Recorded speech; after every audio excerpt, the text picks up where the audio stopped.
Hey, I'm Dukes on Twitch.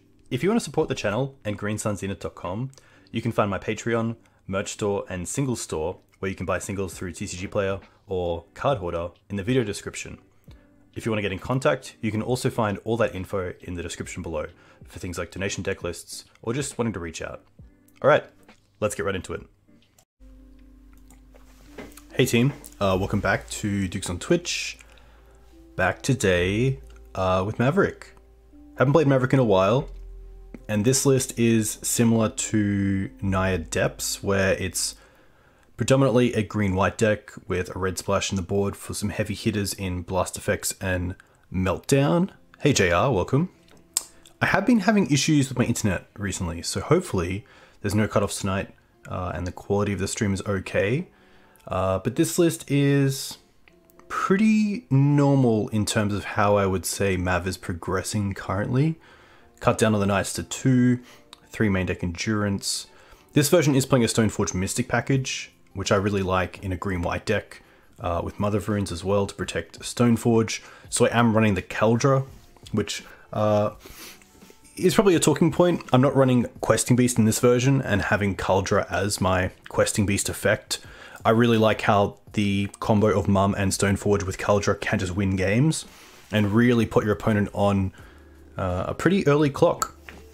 Caldra hits hard and can make your opponent stumble in the early game and kind of take them off their route to victory, hopefully, within the first few turns. So I have opted here as well for Spirit of the Labyrinth over Thalia. Still having some Thalias in the main deck because I do want to have some game against blue and combo, although in 2022, Thalia isn't the biggest speed bump of them all. And I think Spirit is. I think Spirit's fantastic. And Spirit just having a bit more up and play in other non-blue decks is pretty nice as well. Other Sylvan Library decks or other ways to get there. So that should be cool. And then the sideboard is just heavy on combo. I think our main deck is pretty good against the fair decks. So looking to really hate out the combo decks in the sideboard, which is some heavy hitters. Things like Meltdown, Force of Vigor, Blast Effects, they're bullets in themselves, which is nice. They're not kind of half and half okay. I would say Choke is probably the closest thing to the card here that isn't as much of a shut-off as the other cards. And I am playing Teeg. I think Teeg's pretty cool.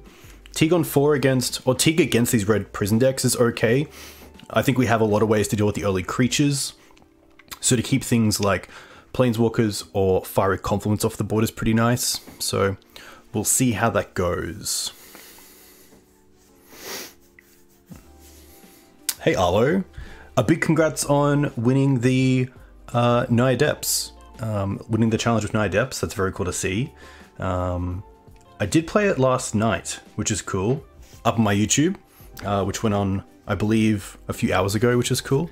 But I'll definitely have a look at your list and probably make some tweaks towards it because I do want to keep playing some Depths on this channel.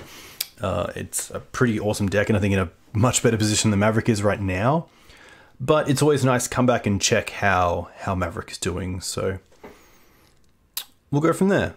Nothing else to really consider. A 2-2 split of my Mana Dorks because I do want red off Birds of Paradise. I did kind of want 10 removal spells in the main deck, being 4 Swords, 2 Prismatic, 2 Lightning Bolt, but I wasn't too sure where to make the cut. I think if I wanted to play Bolt in here, I would probably remove the Stoneforge Mystic package, beef up the Green Suns package by 3, and then use the other 2 slots for 2 bolts. I was also considering Grist if I didn't have the bolts, and just having a Bayou in the deck as a way to cast it if I didn't have my Mana Dorks online, but I opted not to and just go with a pretty streamlined green-white deck that had options for red in the board, which is really nice. So hopefully it does okay. All right, green, white, red, play points, yes, nice, play league, gameplay, there we go. Hey Sato-san, a big congratulations on your recent trophy, I believe, with your Oath of Ghouls version. Very, very cool to see. I'll actually find it as well, because it is a very cool list. Where are we? Here. Yeah, So for those of you who don't know what Oath of Ghouls does, you can type it into chat, because off the top of my head, I am actually unsure. I believe you get back a creature from the graveyard if your opponent has less creatures than you, or it could be the other way around. Oath of Ghouls. So it's 1 and a black for an enchantment. At the beginning of each player's upkeep, that player chooses target player whose graveyard has fewer creature cards in their graveyard. And then the first player may return a creature card from the graveyard to your hand, which is pretty cool. So if your opponent has, I believe, more creatures in the graveyard than you get to get back like a Shriekmaw, which is a very cool card to have in the deck as pseudo removal, but also just a 3/2 with Fear, which is pretty cool. I know that Saito's done, yeah, pretty well with the deck. I know you've also done well with your version with, it's the 1 mana enchantment where if your opponent casts an instant spell in your turn, it turns into a 4/4 ape. Hey Elo, unfortunately not playing some Oath yet, but it would be very cool to get some Oath on the channel. Hidden Gibbons, there we go, that's it. This is a bit of an awkward hand because of the Dryad Arbor. I would be tempted to keep this. We have the Green Suns for Dryad Arbor turn 2 Knight with Wasteland, but otherwise it's just a stack of lands with a library, which I think we can do better. And hey Elo, too kind for the sub. A huge thank you. I hope you're doing well and you're welcome for it. I'm gonna mulligan this. I want a creature start. And this is actually really strong. We can keep this, bottom the Jitte, we can find that with Stoneforge, we then have 3 lands, plus Sylvan Library, we can lead in a fetch land to have Swords open turn 1. Really, really cool. A little bit weak to a combo deck, but I don't mind the 6. Both Stoneforge and Sylvan allow us to recruit from the mulligan, which is cool. Dryad Arbor is always a consideration. And to be fair, it could be more of a consideration now because of Blue-Red Delver. It is nice that they lose the Bolt to the Delver, or to the Dryad Arbor, because damage doesn't kill creatures, state-based actions do.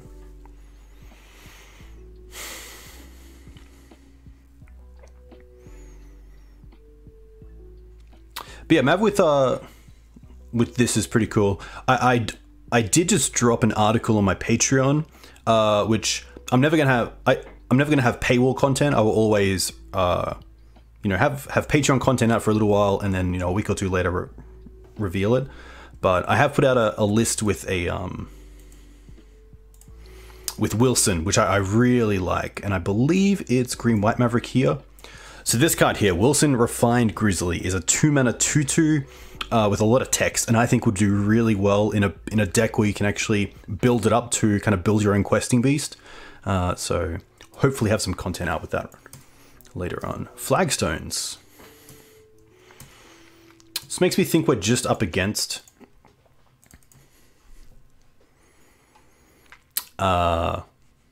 Green-White Depths. And therefore, I'm going to play the library here instead of the Stoneforge to play around them just having a Swords to Plowshares. It could also be Pox. I have seen black-white Pox hitting the leagues. Okay, Yav signifies that it's going to be something else.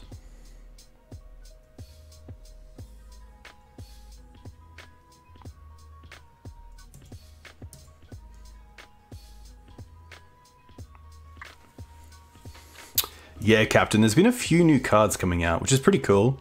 I always really like it. So this is a matchup where I'm probably... Okay, third sword here is amazing because I get to take the pressure off the board. I can take them off their green source right now, which is pretty huge. They do actually have open crop rotation here, which is interesting. If I wasteland the Yav, they could crop it away, but then they don't get the value of flagstones. If I try to Swords the Reclaimer, they could crop into Sajiri's Steps. There's a few things to consider here. I think I'm definitely paying the extra life here. I still feel Green-White Depths is very much you're at 20 or you're at 2. It doesn't really matter where you're at in between. I definitely want to make a move here as well before the Reclaimer is online. I guess what I could do is play the Stoneforge Mystic, get Kaldra, and then see how they use their mana in end step. If they have a Swords and they Swords the Stoneforge, then we can go ahead and Swords the Reclaimer. But that seems a little bit risky. Honestly, I could also allow them just to have the Reclaimer and wait for them to tap it.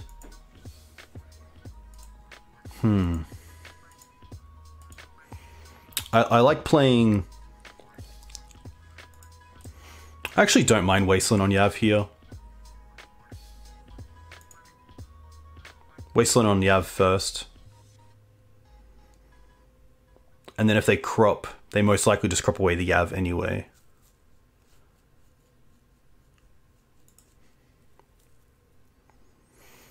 I think we respond to the crop as well in case they have a second crop and get just another Yav.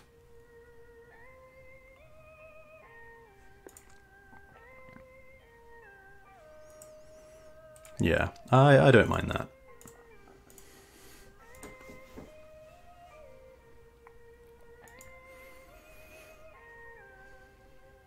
Here's the crop, and in response I'm just going to sort this. It does give them the information, but I would hate for them to get another Yav and then have the ability to get rid of the flagstones.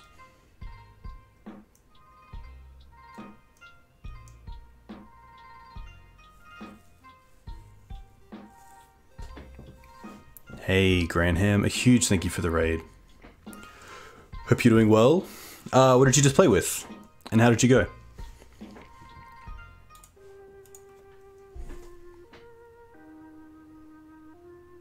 They just get another Yav, that makes sense.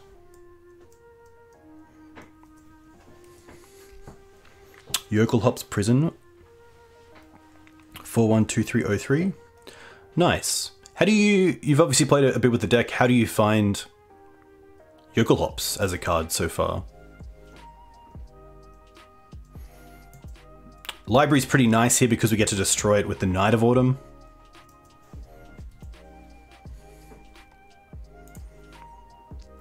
Okay. So we're tapping out for the Night this turn. So I'm putting back the Jide, I'm putting back the Thalia, and then we're just playing a land and fetching straight away. Also pretty happy just to get another Savannah here. And take out the library.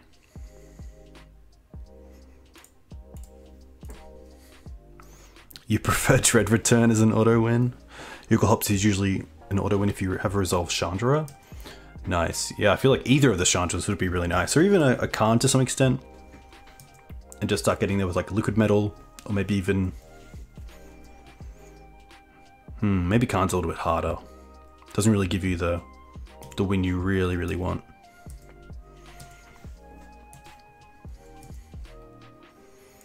There's that Thalia. Okay.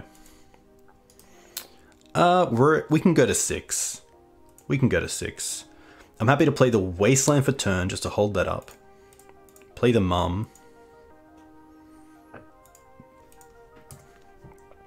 Attack with the Knight.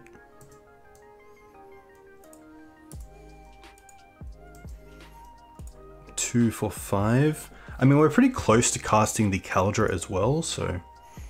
At least if the Stoneforge Mystic here is hit by Swords to Plowshares, we can just cast it down the line. Potentially sort of Fire and Ice is just as good as well, and is a little bit easier to cast. But they're going to go after the Mum. Okay. Yeah, Granham, I have a bit backed up, so it will be a little while, but I am very keen to get to it at some point for sure. Safekeeper's tough, but we do have double swords and Caracas. Another sword's okay.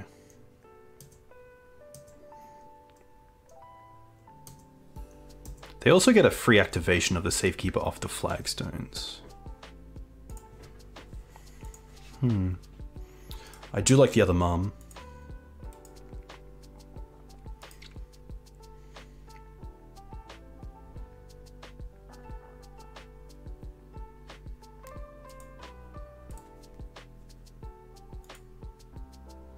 2, 4, 5.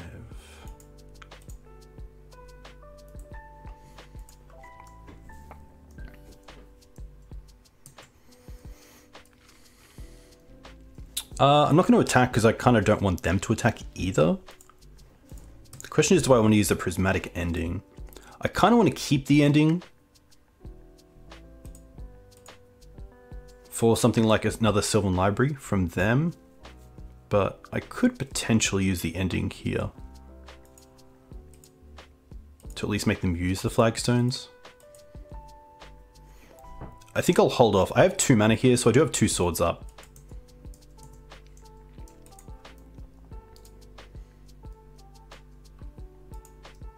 Other swords, okay.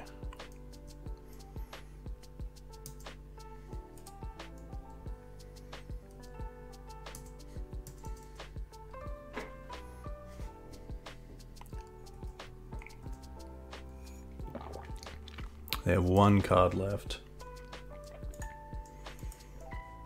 I'm pretty happy to fire off a swords here and make them do something.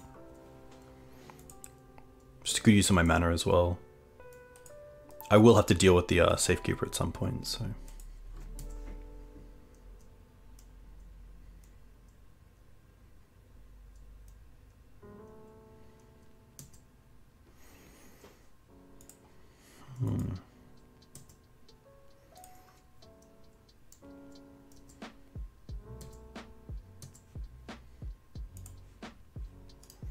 Knight is a pretty fantastic draw. It's also a shuffle effect, which is fantastic.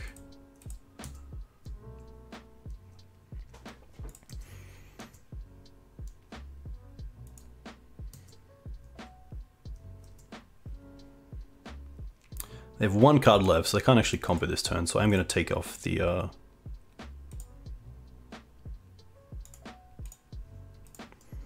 Caracas for a turn.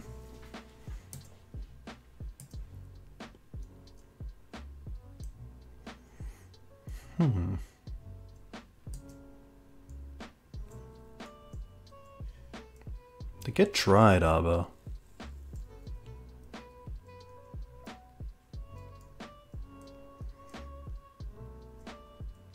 Okay. Yeah, Knight has a really nice chance of sticking around here. They do have the Bojuka Bog, which gives them access to 3 colors for prismatic ending. Don't say it. Don't say it. Ah! Streamer curse. Now this is tough.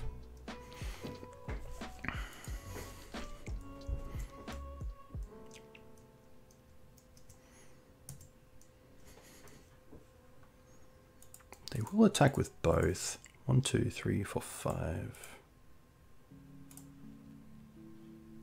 Let's see if they sack anything.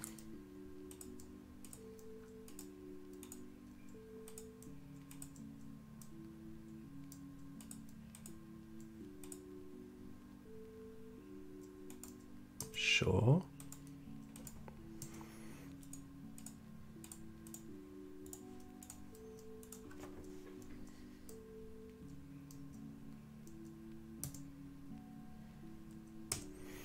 All right.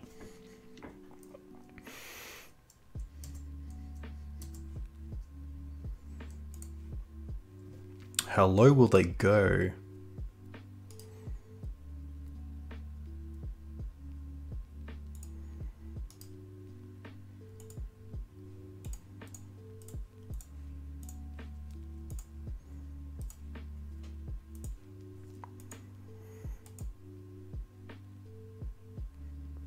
Their last card is land. I can see them sacking here. 3 mana is huge because 3 mana means Knight. But if they have a land in hand, then they have the 3 mana and then Knight off the top does something. Oh, they have a crop. Okay. Sajiri Step.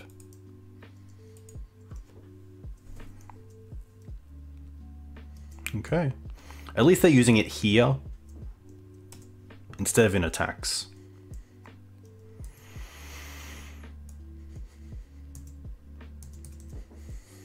Safekeeper here is showing how good it is Wow, and it is knight off top. Huge, huge.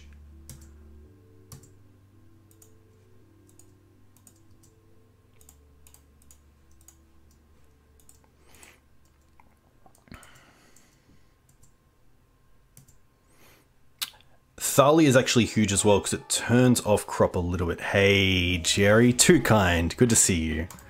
Hope you were doing well. Canopy's nice. Canopy means I can draw into Thalia.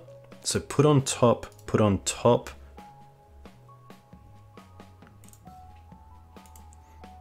Canopy is free. Draw a card. Draw Thalia.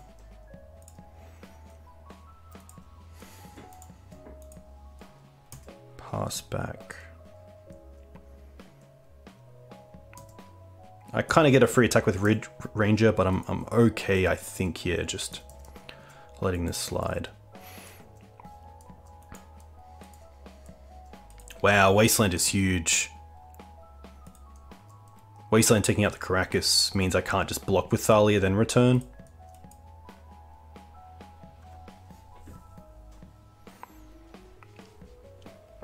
Runcore, I know the feeling. Watching Obi-Wan has really put me in a position where I just want to watch all of them from start to finish. Oh, it is a forest. Yes, Panda. Yes, because of their Gav, I can return the Caracas to my hand. Too good. Very nice pickup. Alright, how do they attack? Or do they attack? They don't attack. Interesting. I think I need like Jide off the top. They're gonna return this now. Okay. I'll add a white.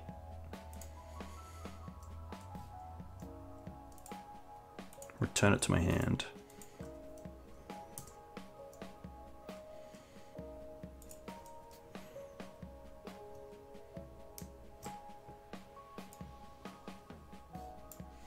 You'd love to see it.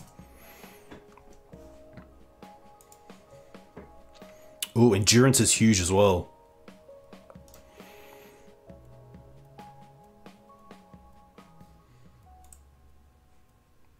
Put back the spirit.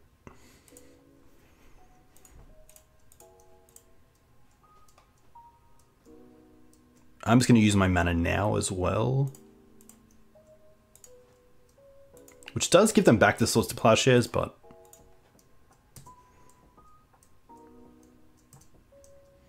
I hope that's okay.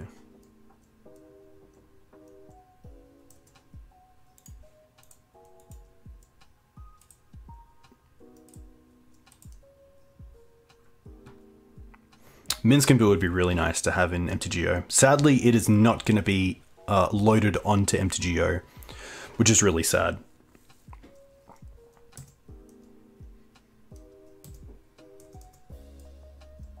But you can see how much Safekeeper's taken over this game. Like we had a pretty great start. Like didn't have too much pressure, but having the 3 Swords to Plowshares was nice.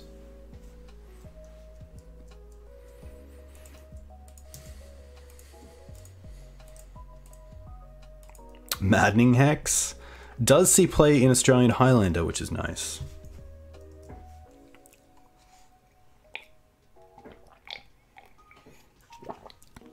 Hey Mapson, very cool to see you. Yeah, I think like any card that isn't just straight up broken, it does need to get some sort of big play to it. Green Suns for another, oh, for 2. Oof? No. Outland Liberator? Maybe they're playing Ooze? Some decks are playing Ooze again?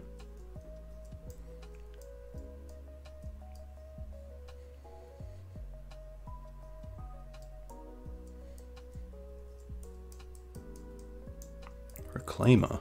Okay.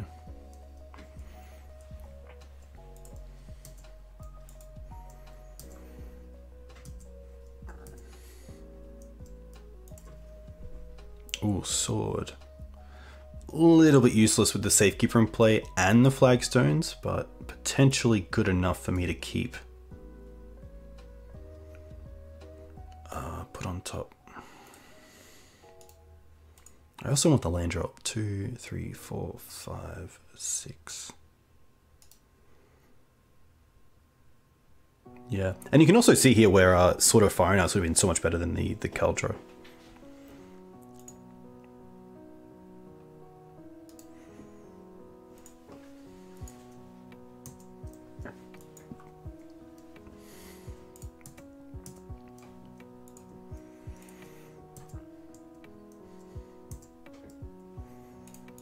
Just going to use this now, return this, and then replay it.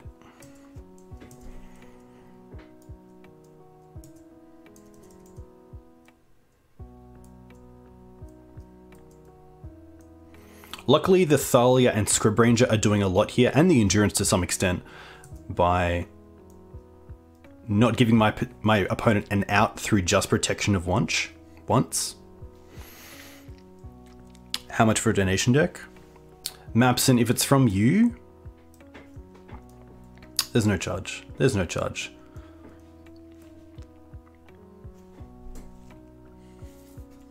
Yeah, we just pass back here.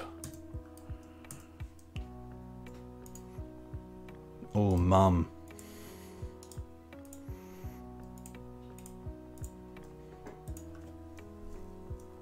The depths love is real.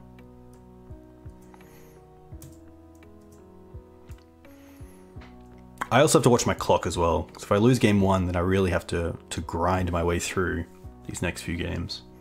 And this is a real big test. Like, I think from a competitive standpoint, there's no reason to play green-white splash red Maverick over green-white splash red depths, but it is cool.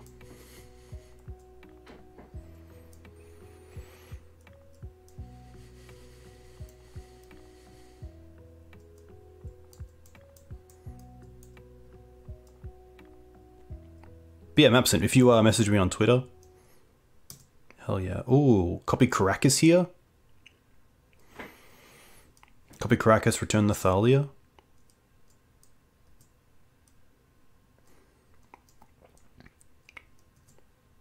Oh, Bayou. Interesting, they're playing a black splash.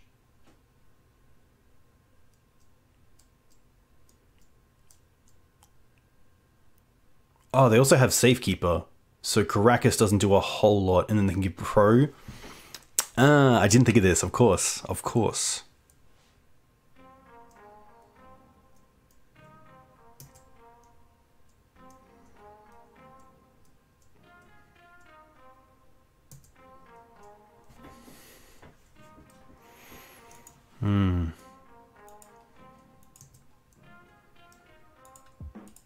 So I might as well make them use it here.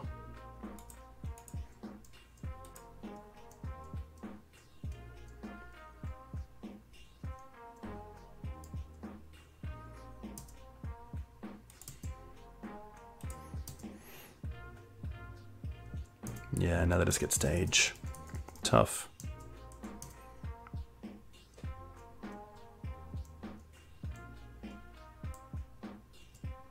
Oh, they're allowing us to block? Interesting.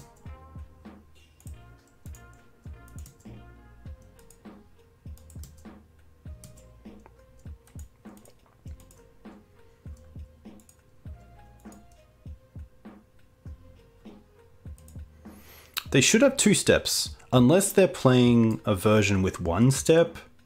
They are playing a Bayou, so it's a little bit different to what we traditionally see. Yeah, maybe only 1. Wasteland the Caracas, that's fine. And step will try to swords the Safekeeper.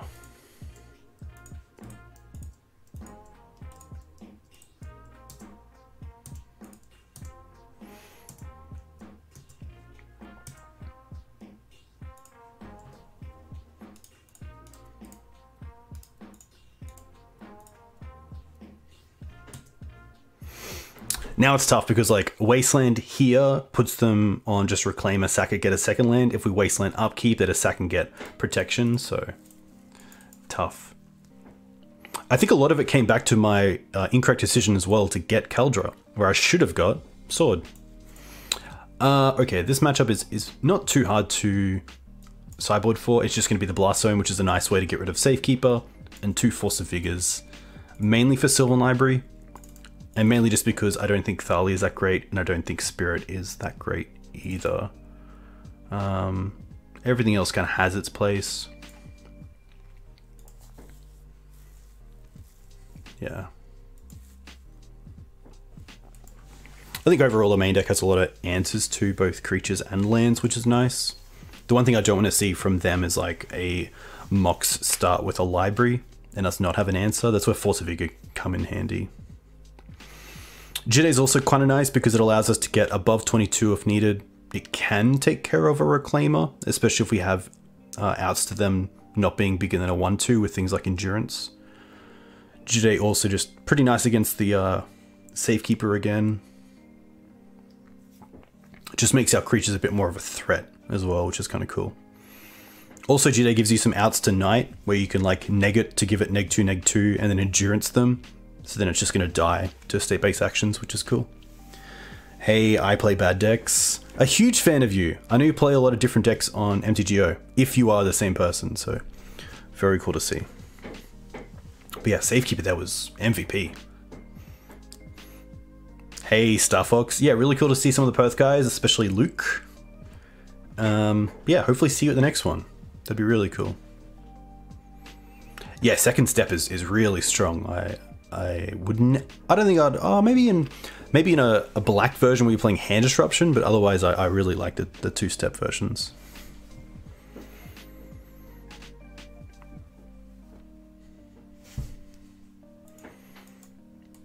I also really badly got to go to the toilet, so. What do we got? Turn 1, a Mum. No, I want more. Well, it's a Knight with a Mum, so I'm going to keep this and bottom the Savannah and just go off basics until we hit the Wooded Foothills.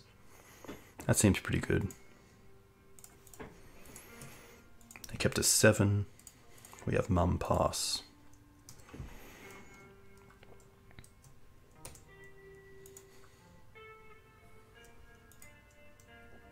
Too kind, Michael.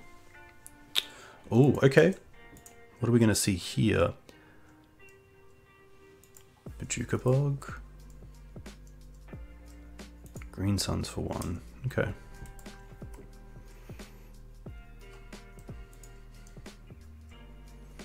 So Mum on taps, that's pretty huge. And that is a huge draw. That is a fantastic draw.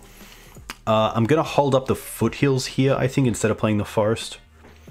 It could signify that we have like a Swords to Plowshares, but this is pretty huge.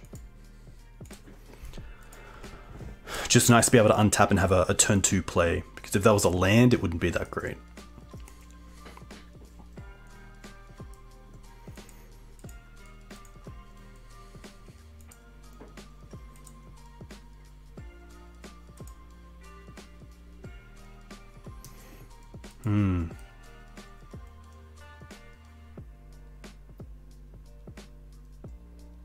Okay. Well, this is where Blast Zone could be really strong, and potentially I'd be happy to trade my Mum and Blast Zone for their 2 creatures, so we'll see how this unfolds. Kuldra. Okay, not a great draw. The question is, do I want to use the Foothills? Make this bigger than a 2/2? The life might actually be relevant, so I'm actually just going to tap it for a green. But there is a world where getting the land into the bin is better.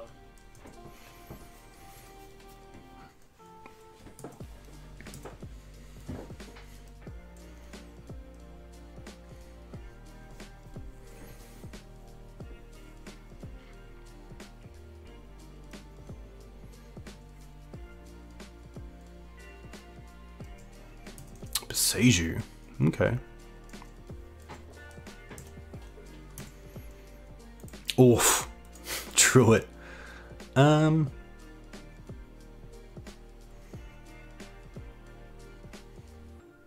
guess we played and pass.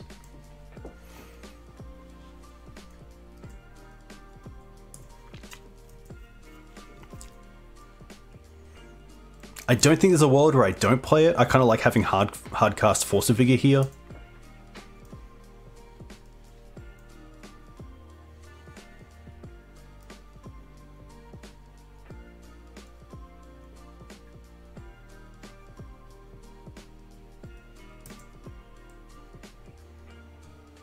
I assume Wasteland to maybe force the blast. Stage. They have 2 cards left.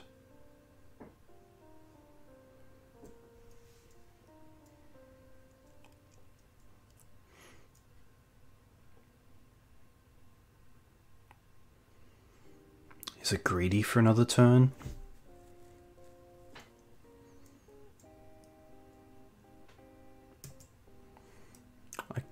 I could very much regret passing here, but it currently keeps like another Reclaimer off the field.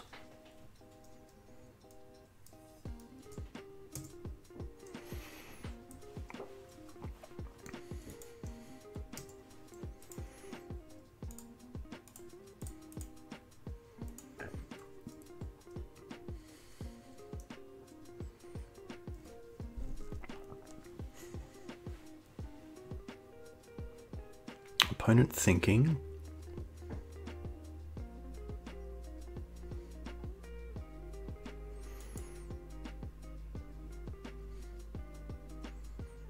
It's just going to be Wasteland. Oof.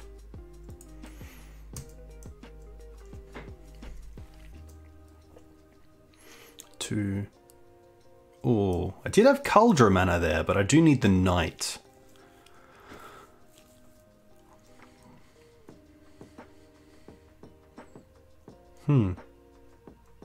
This is fine. Do they use a Reclaimer as well? No, they don't. Signifying they might have crop rotation in hand.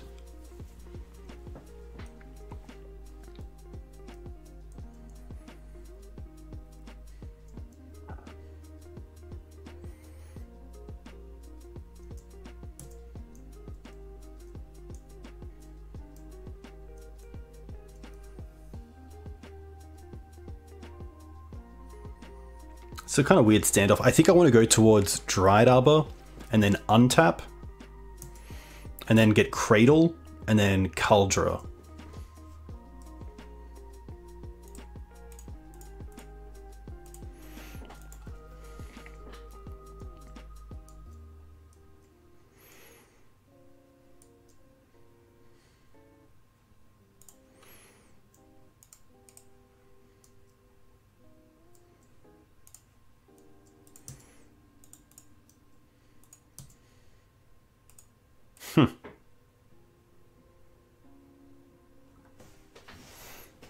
Hey, Pleasant Kenobi. Sub notification should be working, Vince. I'm not sure why it wouldn't. But nice to have you here. Hope you're doing well. Ah, come on, man. 9 minutes. Okay.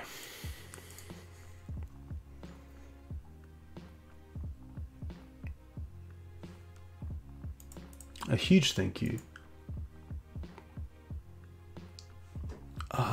Yeah, Cradle, 4, 5, 6, 7. Hold up double Wasteland for the combo. I think that's the best way to do this. Gonna dip and do some work. Model building, very cool. Very, very cool. Guess they could have Maze, but that comes in tapped as well.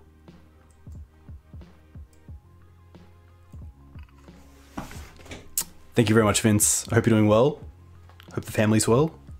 And I'll chat to you soon. I hopefully see you. I always catch your streams in the morning at like 6 AM. So it's always nice to wake up to. All right.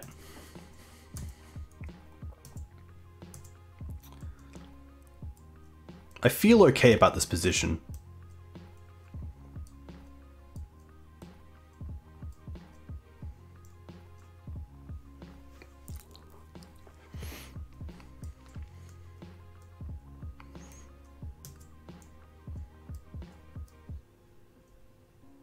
They sacked the Boseiju.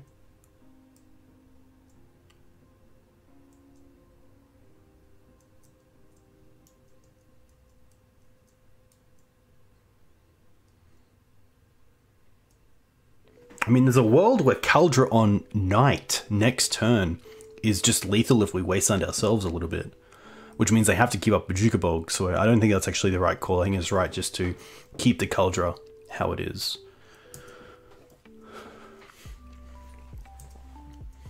They get a fetch land, okay.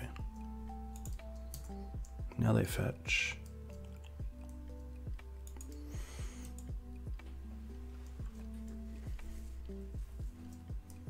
Black, okay.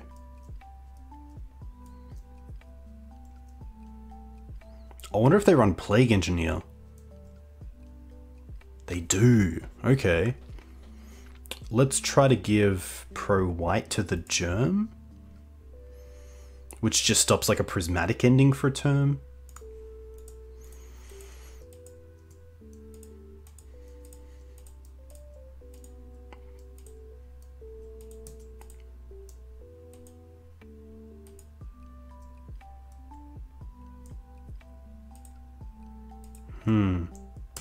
Okay. They can attack here as well. They probably should. Free attacks, 4 damage. Nice. The question now is, do I want to actually hit anything with this? Well, I guess now the Blast Zone. Oh my gosh. Oh my gosh. Do I have enough to Blast Zone and Jide? I don't, but I mean, do I really need to Blast Zone if I have the Jide? I don't think so.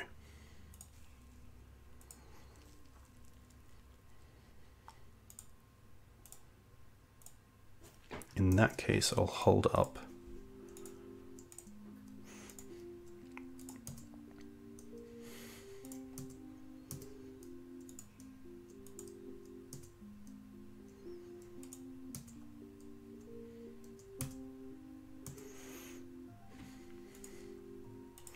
I guess there is a world where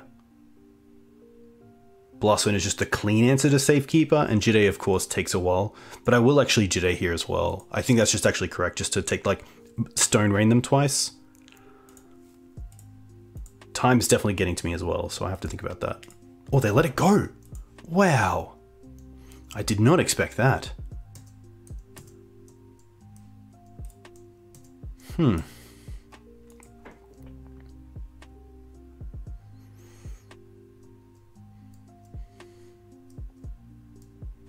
You can see here as well where Force can get you. Like, this has been stuck in our hand for a long time.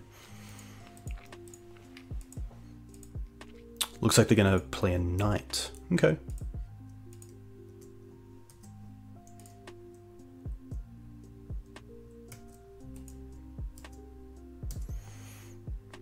This is fine.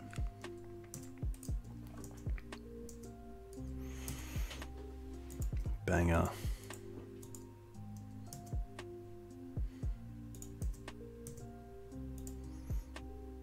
This Knight can find Maze of Ith, but we do have the Wastelands for those, which is nice. I think I might just Blast Zone here, take out the Reclaimer, and then play my own Mum.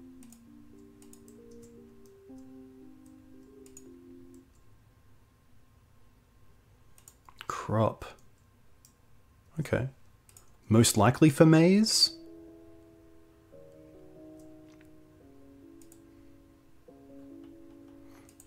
Engineer, of course. Oh, Tower. That's pretty cool.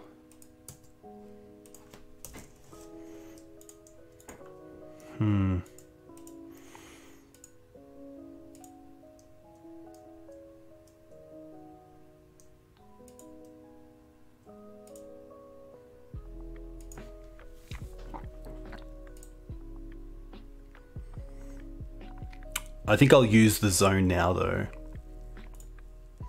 Add 2 and 1.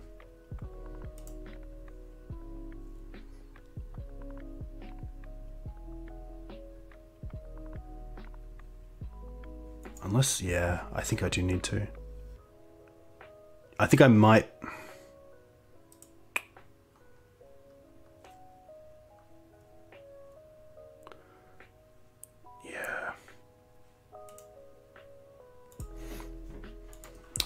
use the mana here.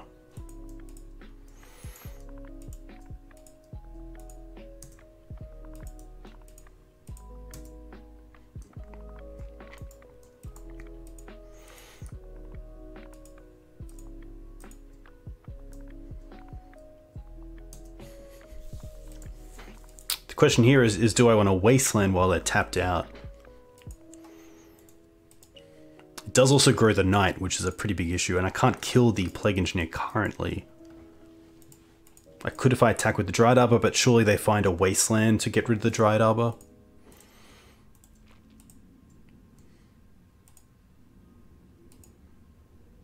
I think I'm just going to pass back.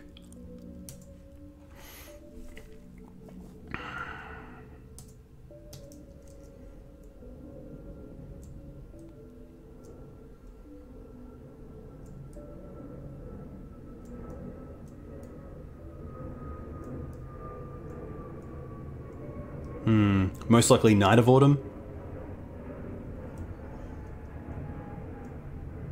Oh, just another Knight. Okay, that actually makes a lot of sense as well.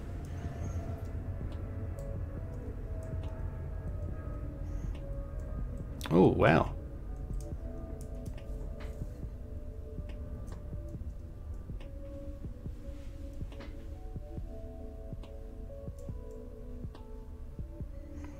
Ah, that's very true, that's very true. Yeah, that's a really good one. I actually could have saved the Germ, which would have... No, the Jitter would have fallen off as well, though. Yeah, all the equipment would have fallen off, unfortunately. Tough. Like, Endurance does a little bit, but maybe not enough. They actually used the... That was actually quite an interesting use of Wasteland, because now we get to attack... And potentially... Oh, it has... Of course.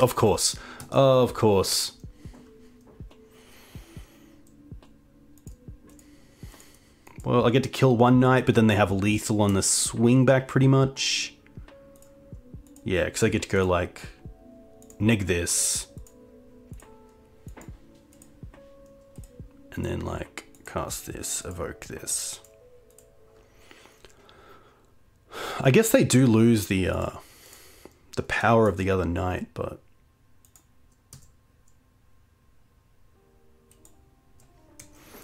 Definitely a tough one. Tower really strong here. And Tower really hitting our Stoneforge Mystic plan, which is really our plan to get this game.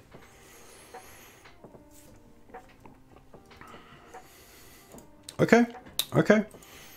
It's definitely a start.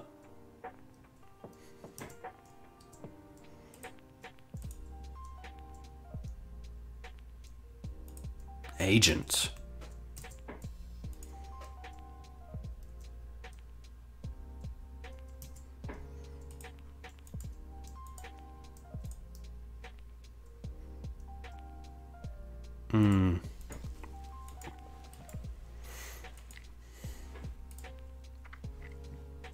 I sadly think it's just a concession here. Like, we could Swords the Plague to get the Mum into play, but then we're still taking at least 3.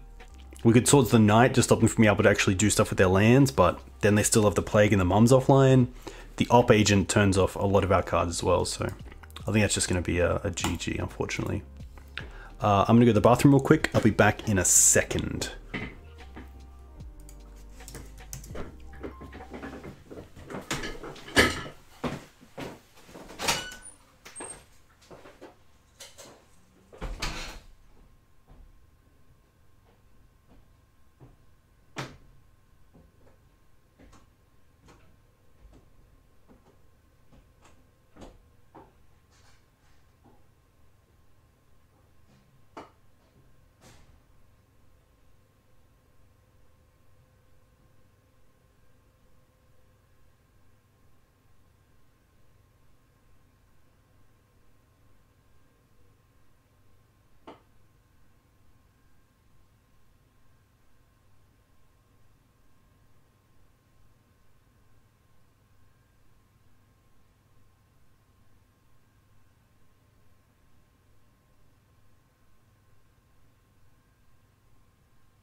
Could you explain prismatic ending real quick after this game? Only how you kill an Ashiok.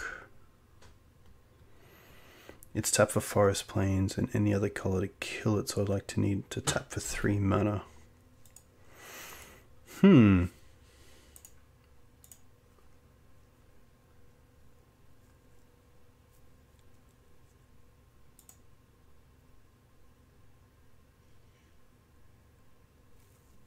Yeah, so prismatic ending kills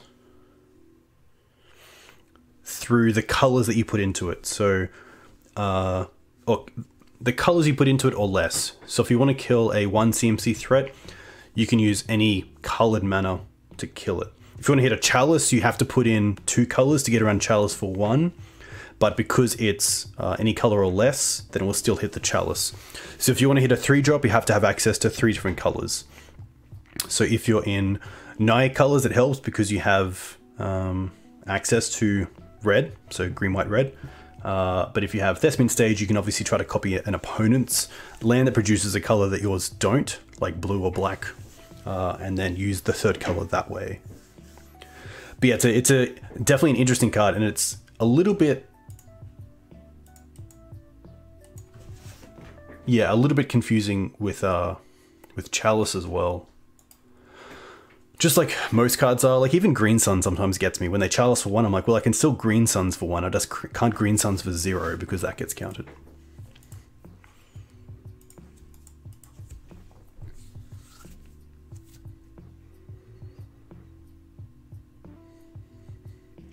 Yeah, Plague in the meta of Red Prison actually it sounds really nice, especially with so many goblins going around. Even the goblin off the Kiki enchantment would be a 1/1, which is kind of nice. A token is actually very good, allowing you to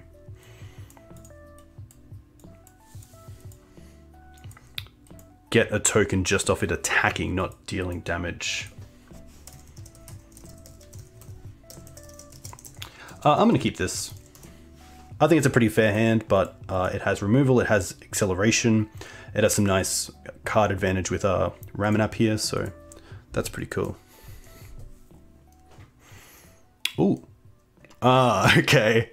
Well, I guess we're just going to get tested this whole league. I don't really want to get Wastelanded, so I think I'll just go Plains into Reclaimer off ending. It only hurts us if we draw another 1 mana Dork. We can't go Dork next turn. To be fair, I also don't really care about Wasteland, especially with Ramanap and like all lands, so I think I will just use Wooded Foothills here to go and get a Savannah. Hey, Heister. Exactly, there are no silly questions when it comes to Magic. Every single question leads to enlightenment, which is really nice. And I'm sure that for every stupid question that's been asked on chat, a lot of players have been like, oh, that's how it works.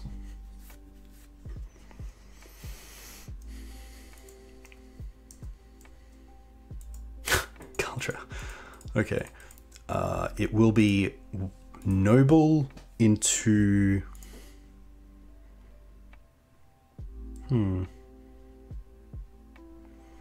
Kind of want to keep the fetch land.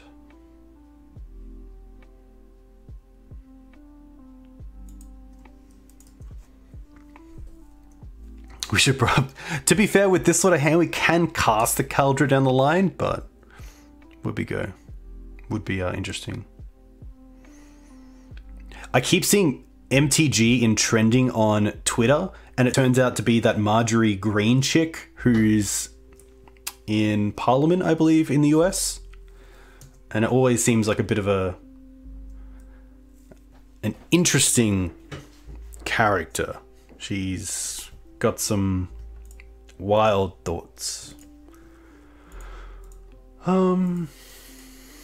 I don't mind playing the Ramanap here and just seeing if they respond with a bog or not. No. Yeah, I think interesting is probably the most polite way to put it, but I definitely don't agree with things she has to say. Like, I hope most people wouldn't. Congress, there we go. Yeah, the Jewish space lasers was very funny. Very hilarious. Wow, just going for it.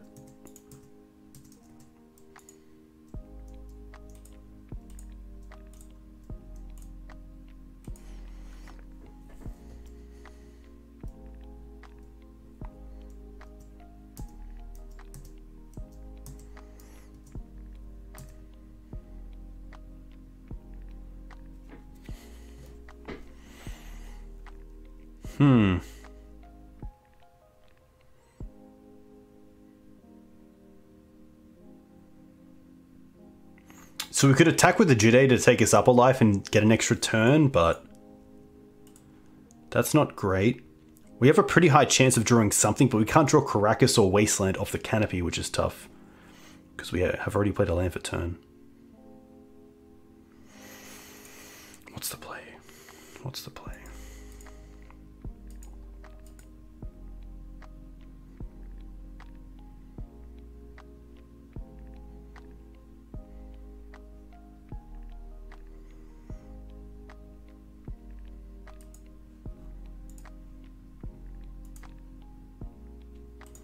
I will draw.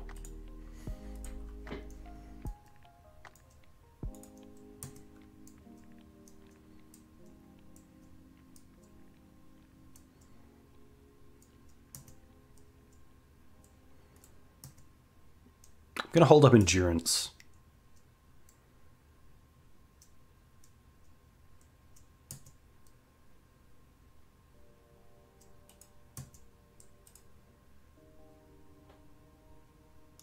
Yep. Tough. Same sort of boarding. Thalia, Force, Blast. And one Spirit.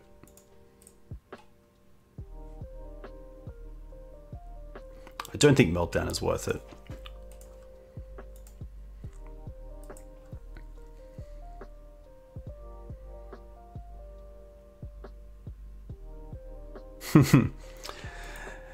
Yeah, she is... You know what? No, I'm not going to talk about it. I'm not going to talk about it. I've said what I had to say. But yeah, this is tough. This is maybe the hand was a little bit too fair.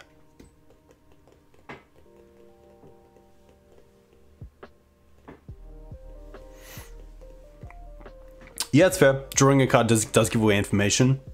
And there's nothing really to draw into its sorcery speed once I've played a land anyway. I'll keep this. This is pretty nice. The Spirit's a little bit left field, but it is an early attacker, which is nice. But yeah, like I think, Sam, that's a great point because I'm really looking for instant speed things. Script Ranger, Endurance, Swords to Plowshares. Prismatic Bending is not going to help because they're going to make it end step. So I think, yeah, maybe not drawing there is just correct.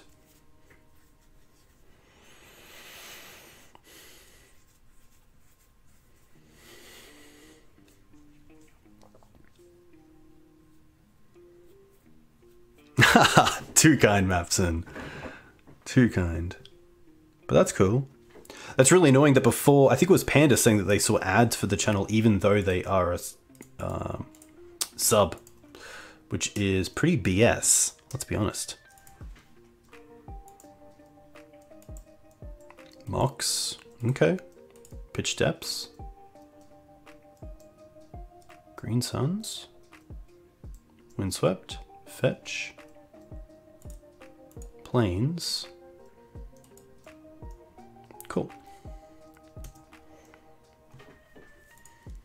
Oof.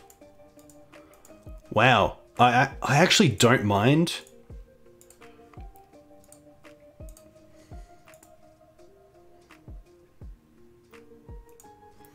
Taking them off green.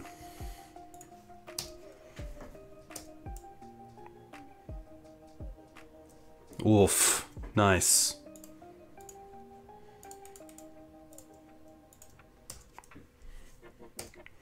It's always tough because like Prismatic Ending is a huge resource in this matchup and you have to keep them for when you can really use them.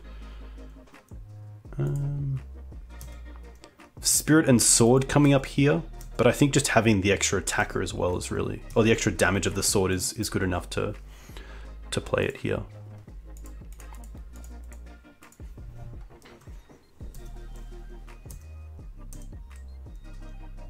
You just ordered your sagas for D&T, and looking at cuts seems so hard.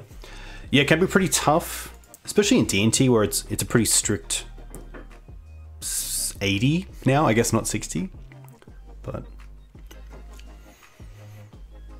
I am liking Spirit a lot. The times where Spirit stops our own sort of Fire and Ice never really happened except just then. It probably happens a fair bit with Sylvan Library, but I feel like if you have a Spirit in play against the decks where Spirit is good, it's going to be pretty awesome.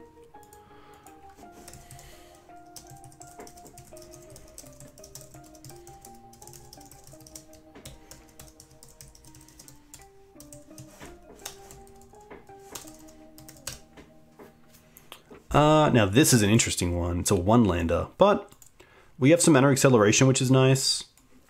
We have some protection, we have Knight, we have Swords. I think if I'm going to keep 1-lander on the draw, this is a pretty good reason to do it. 1-landers are usually traps, but with 2 ways to accelerate, I don't mind this.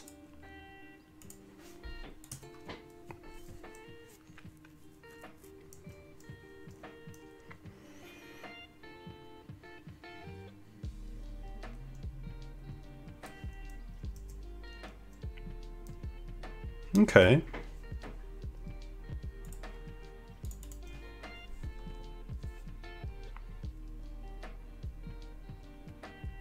I don't think I'm winning this game if I'm just going for Forest either. This allows me to double spell next turn as well.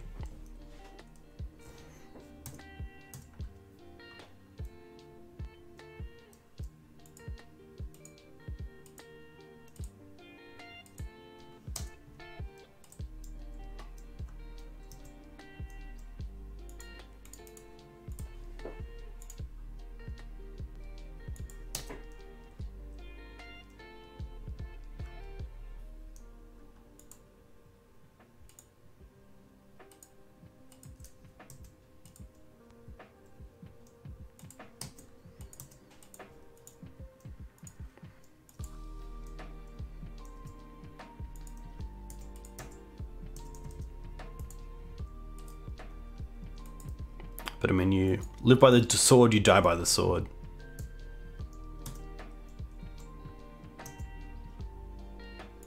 Okay.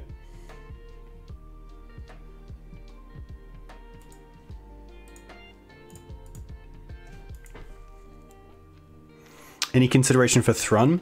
I do like Thrun, but I don't like that a lot of the blue decks have Dress Down, which is good against us already, and Dress Down does hit Thrun.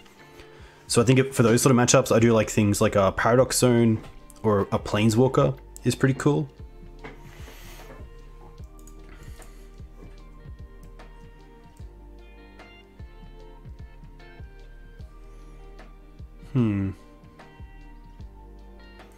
I'm just going to go for Dried Arbor here and hold up Swords on the Reclaimer.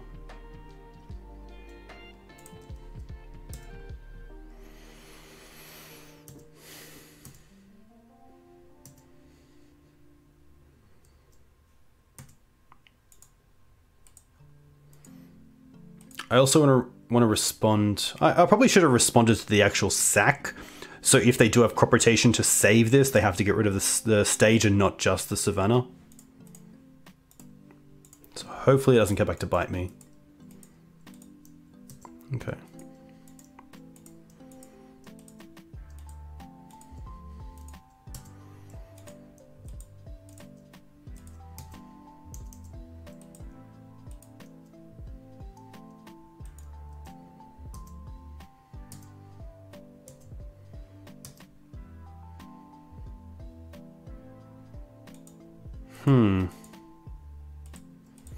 I guess that's a reason to potentially force the Moxen.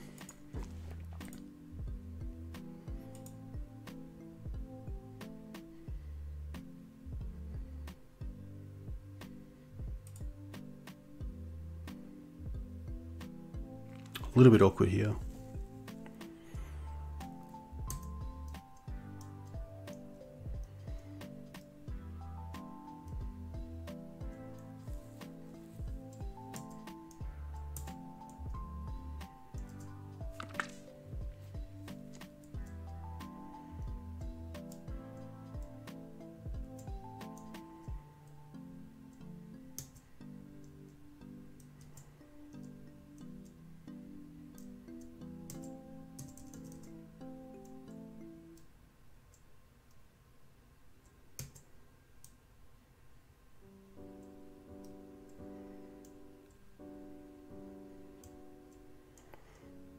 Okay.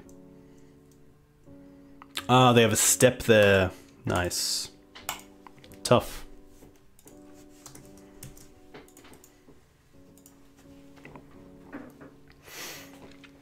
Probably, like in hindsight, maybe going for Forest if I am going to keep that. The issue with Forest is that if they deal with the bird, then I can't play the mum. I have to Green Suns for Dryad Arbor, and then I just have double green, and then they have the Wasteland for the Dryad Arbor, and then I'm left with the Forest. So I think if you're going to go greed with a one-lander, you got to go greed with the mana base as well. You can't kind of have it both ways, which is tough. Yeah, I think I like getting Savannah because at least it allows me to play my hand out if the mana sticks around in either the bird or the Savannah. But just a tough one. A tough one again where Force of Vigor just didn't really do anything. Maybe the Sylvan, maybe the play isn't to bring in Force because I have the Spirit of the Labyrinths already in the deck. I'll keep this. I think that's actually just the play. Just to not even worry about them.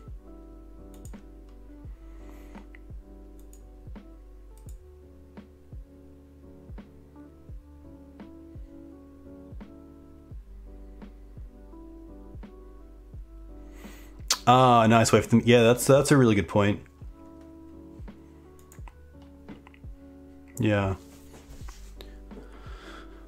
That's very true, because that also takes them off the ability to crop rotation, because there's no fetch line in play. It's a great spot. Alright. I'm just going to go for basic here into Noble.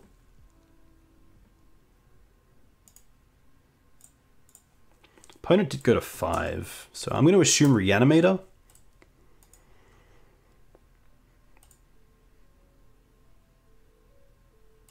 Duress. Okay. 4 cards left. Nice.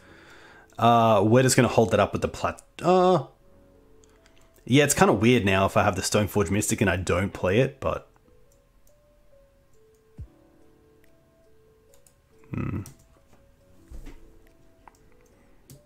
Yeah, I think I just am not used to playing the spirits in the main deck, and I probably should have just probably brought in maybe the Meltdown for the Moxen.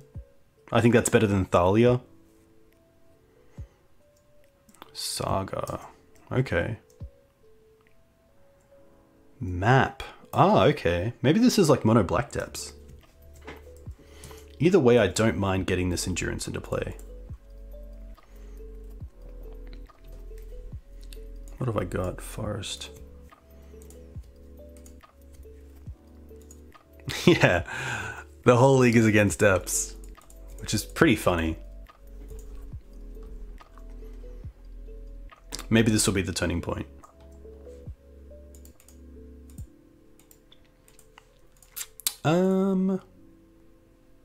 I don't really want to target anyone here.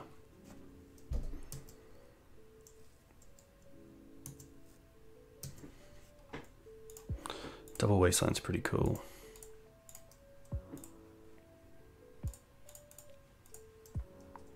Again, I just don't mind getting Kaldra here. Really puts the onus on dealing with that. Stoneforge Mystic and just speeding up the clock before they can do anything too unfair.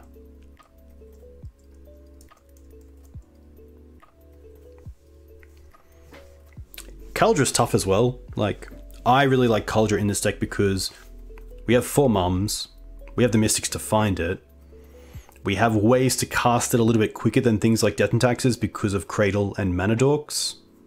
It does just close out games as well. But I could see a spot where it's just not there. Any experience with 8 Mulch? No experience with 8 Mulch. But a very cool deck. I know that Punishing Waterfalls plays it a lot. Hexmage, but nothing out.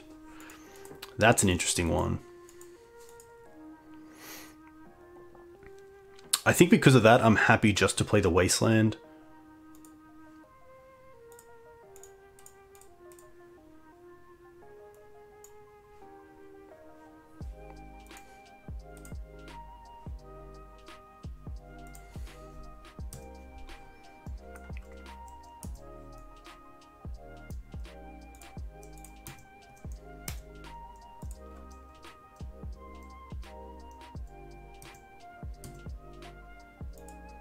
even if they do something like Dark Depths here, it's not the greatest. They could Wasteland me. The issue would be if they cast if they went like Depths into Needle, but they don't.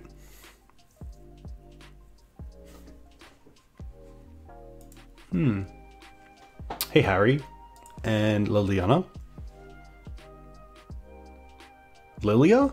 Lilia? Am I pronouncing that? Thanks for the follows. Hope you're both well.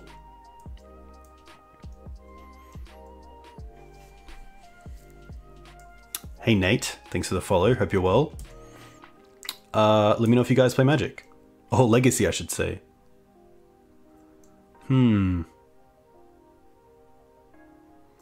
Nothing too cool to do here.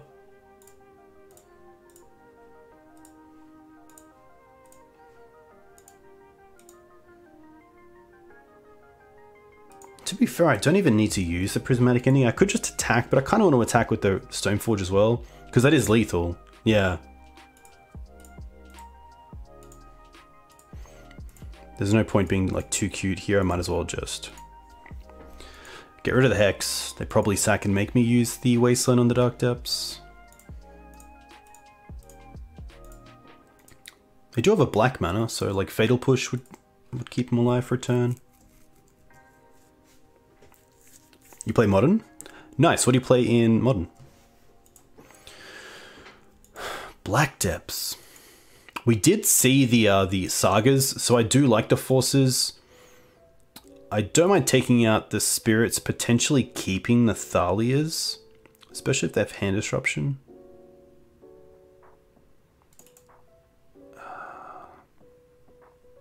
Oof is interesting as well if they're playing some sort of Saga package. Meltdown's also pretty good, let's be honest. So I think it's just going to be drop Thalia, keep a Spirit. Yeah, Blast Zone. I think Blast Zone might just be cool as well.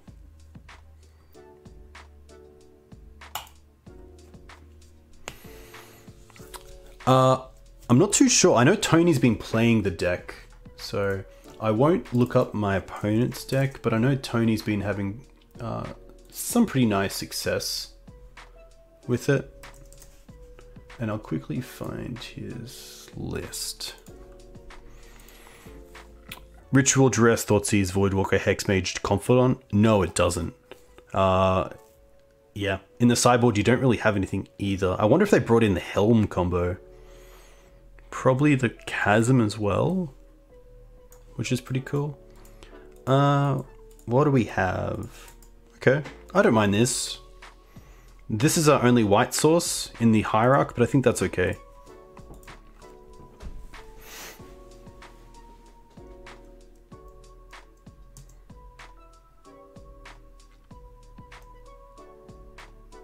Hey, thanks, Mapson.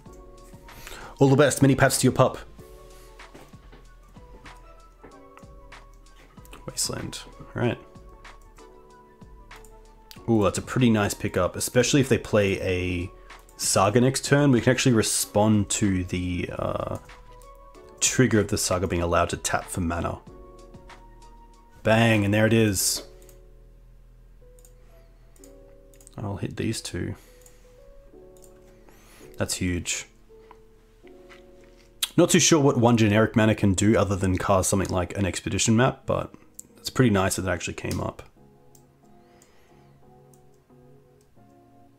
And there's the map. Okay. I think next turn is just playing the board, play Wasteland out, play Jade out, and then play Mum.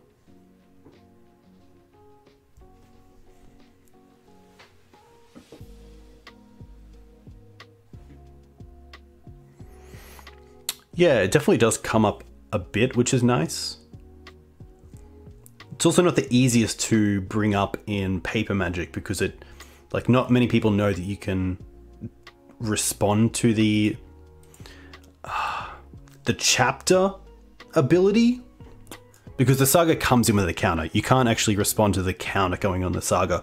What you can respond to is the chapter ability giving the Saga the ability to tap for mana because it has a counter on it.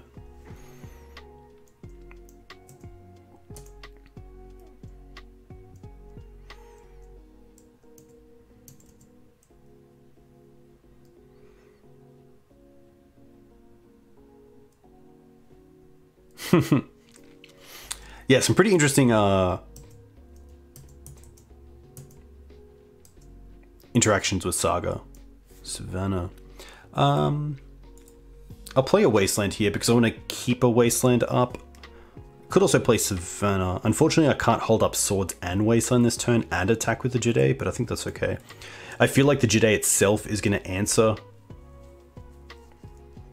any sort of creature they play anyway, so there's no point holding up the sword. The Wasteland keeps the Dark Depths off the table, so...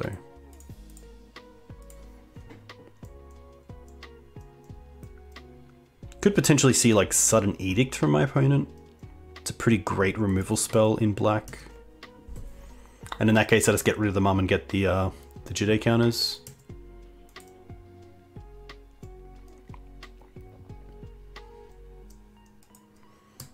They get a Depths. Okay. It's gonna be tough. Like, maybe if they had an Urborg already in play that it wasn't gonna Wasteland, they could potentially like needle into Dark Depths into Hexmage, but even then, like having the life gain of Jide, the protection of Mum and the swords is quite good. But really cool to see Mono Black Depths making its way into Legacy again. Okay. So one thing I don't want to do here is Wasteland the stage, because what they can do is use its ability to copy the basic swamp and then fizzle the Wasteland, because it's no longer a non-basic land, it is a basic land.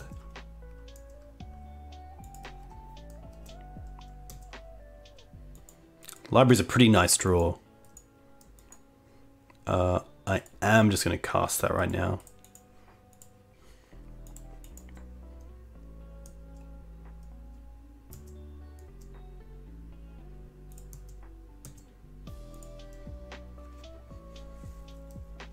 I could always burn both Wastelands, but I would like to not. I'm pretty happy just to not pump. Get those 4 counters.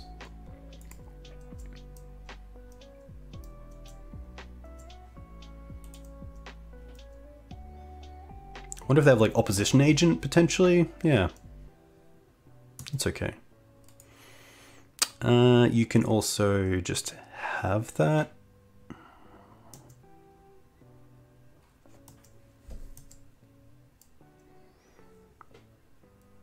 Hey Eli, don't talk to me, Murktide player. Don't talk to me. Why are you in my chat? What are you doing here? Very cool to see you get some pretty good results with blue-red. Very cool to see. It's always nice to try it as well. Like, see how the other half lives, in a way. Helm is real, especially if they do have a leyline in hand as well. You play Abs and Maverick mostly in paper and was toying with adding a 24th land, thinking Bog or Boseiju. Curious what your choice between the two is. I think Bog is pretty nice because it's going to work a lot better with cards like Knight of the Reliquary. For Boseiju to be good, you have to get it into your opening hand, or draw into, sorry. But I think Bog is pretty awesome, especially in paper if you have a lot of graveyard decks around. Okay. Helm works with the Voidwalker too, that's correct. Okay, oh, that's actually fantastic. Put on top, but pay for this. So I can still hold up Wasteland, but now I can also Green Suns for Night of Autumn and take out this Helm. Oh no, no, but I want to, of course. Oh, that was close. That was very close. I want to kill this opposition agent first.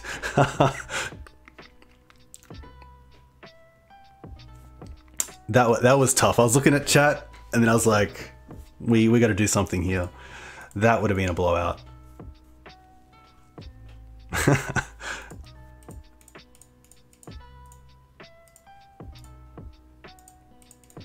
Thank you, Jite. I guess we had swords as well, so we could have done this either way, but...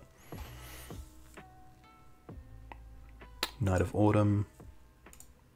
Destroy this. Could it? Yeah, sometimes, especially with delayed chat, it can definitely come up.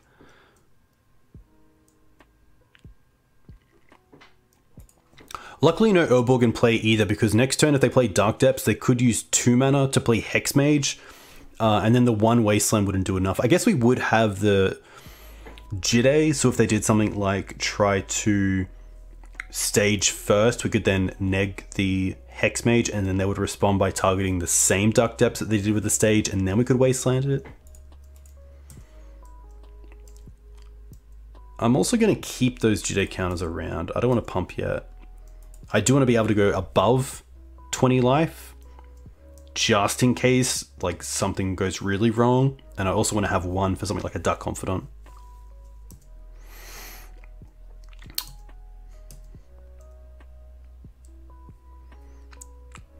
Green Suns is a very cool card. I do love how it scales. Another Helm. I guess that's a reason to take them off the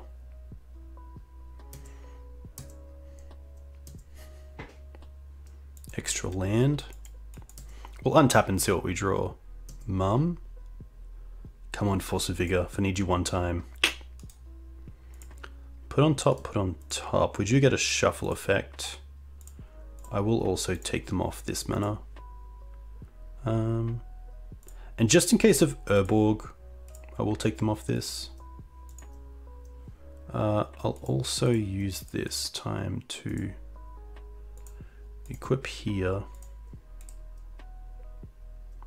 Pump once, pump twice, pump 3 times. Attack for 9. Yeah, Leyline in hand would be brutal with an extra mana. They only have 2 cards as well, so.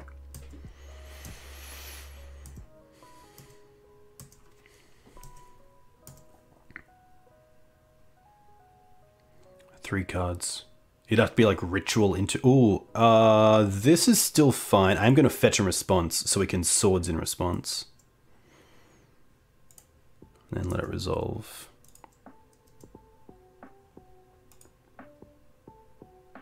So here we have multiple ways, but Sword puts them to 11, and then we have 6, 7, 8, 9, so pretty close.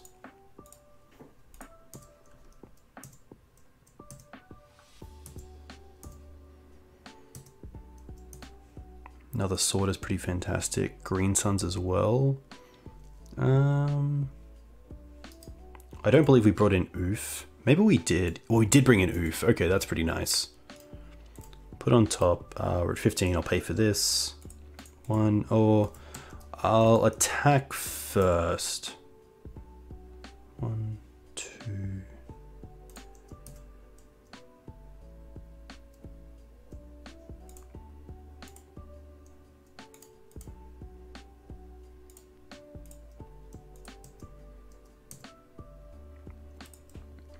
Oof at least stops like Ritual into Leyline.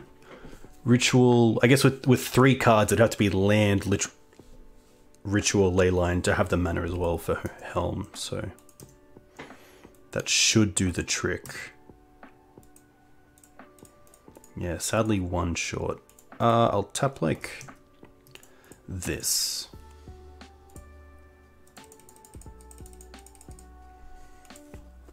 But thankfully we should be on the board.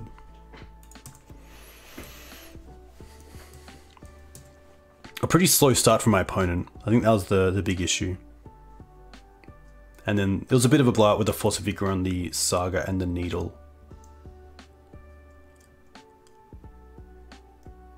Nice. Alright. We're up. We're on the board, people. We're on the board.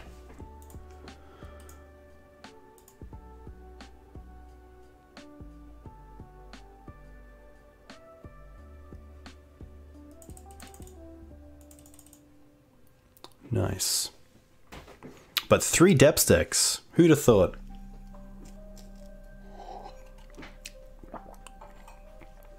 That was definitely a case of missing Questing Beast. Culture's been okay, but I think that I'm a little bit late to the party.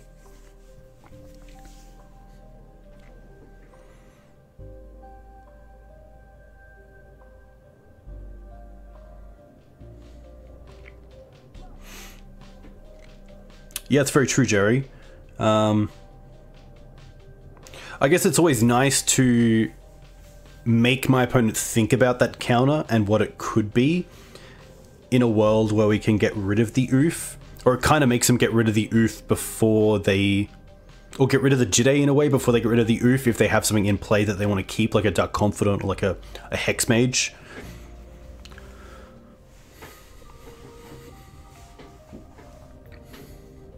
But yeah, it's definitely a bit of a ballet between cards like Sword of Fire and Ice, Jide and Oof, or Teeg and Green Sun Zenith and Force of Vigor.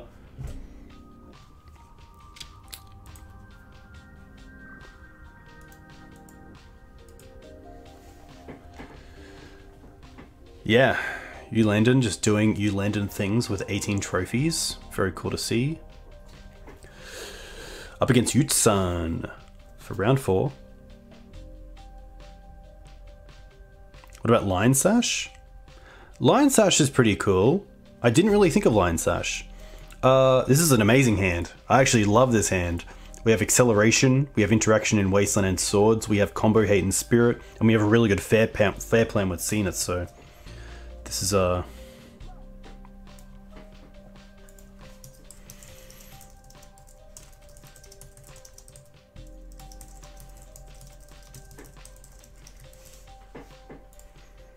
Nice. A good, honest Maverick hand, exactly. Oof, Island.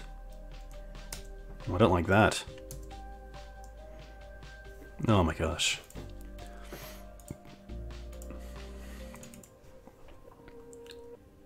No Stifle, nice. I'm pretty happy to go for a basic here.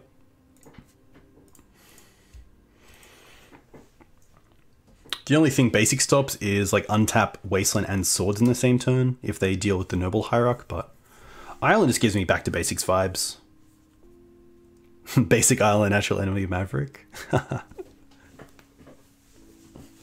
You don't see too many islands these days, I will say that. I haven't tried Hearse either. Oh no. Oh no, come on. We do get to Wasteland here. I probably want to play Wasteland first to play around Days, which does see some play.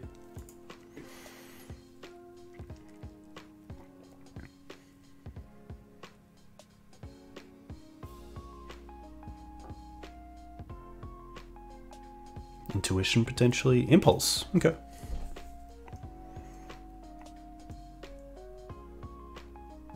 I guess the one thing about Hearse in this deck is that I don't need the beater, and for the decks where I want Graveyard Hate, I want it earlier than turn 2.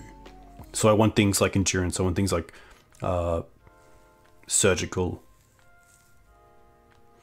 It could definitely be Thought Lash as well, it's very true. Oh, okay. Did they do anything with this leftover mana? No. Well, definitely hitting this. And passing. Now, Hearse in Prison seems fantastic, especially with cards like Ancient Tomb and City of Traders.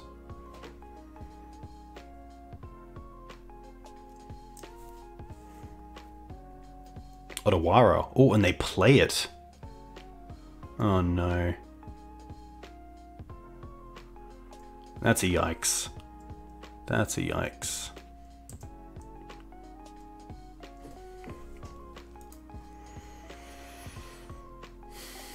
So they just Oracle next turn. I guess they have to have a way to get rid of the...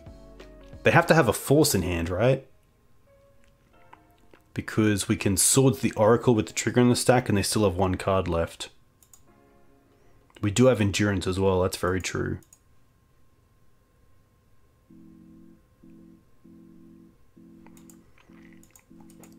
So we can actually, I think we lead with the swords.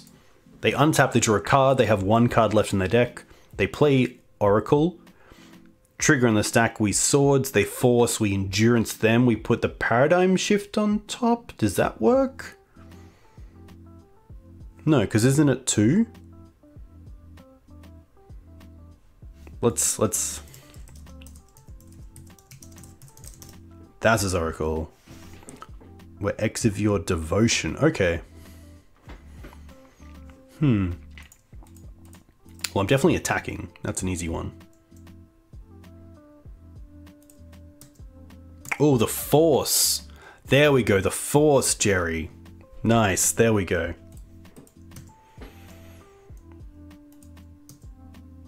Look at that. I'll play the canopy and pass. Too good.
Okay.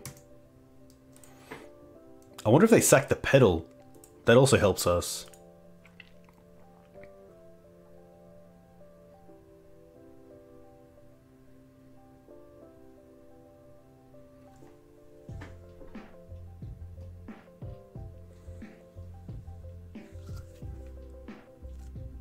We are a mill deck all along. Maybe it's Jason, not Thassa? Well, that would suck.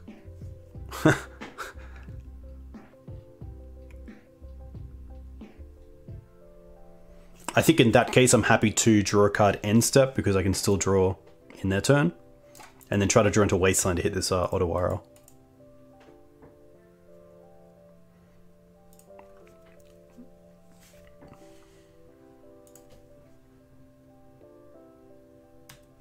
Oracle. All right.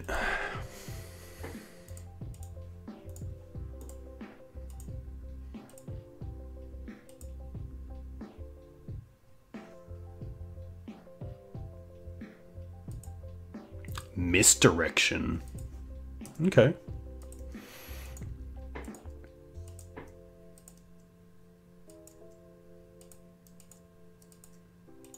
I think in response to this, I'll now cast this, so they can't like brainstorm in response. I guess they can't really brainstorm anyway, but there's probably no reason, right?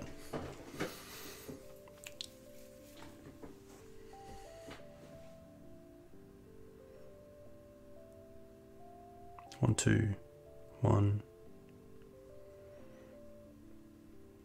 Can you imagine if it had like Thought Scour?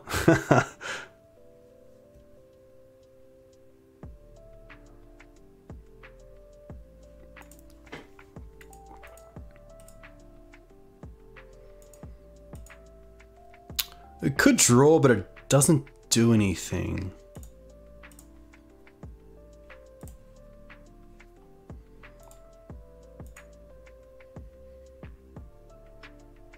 Don't you have it? Don't you have Force Blue card now? Come on, come on, come on, come on. Now that is rude. That is rude.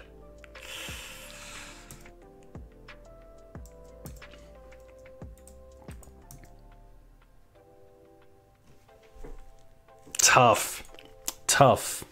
If only we had cards for this matchup. Ugh. I would really like to have some sort of interaction here. I don't mind Deafening Silence. The swords can come out. Wasteland. The Ramanap. The endings are interesting. Wasteland is good for this then. I guess, yeah, Wasteland's pretty good against Shelldock. Maybe I'll drop the Caracas instead.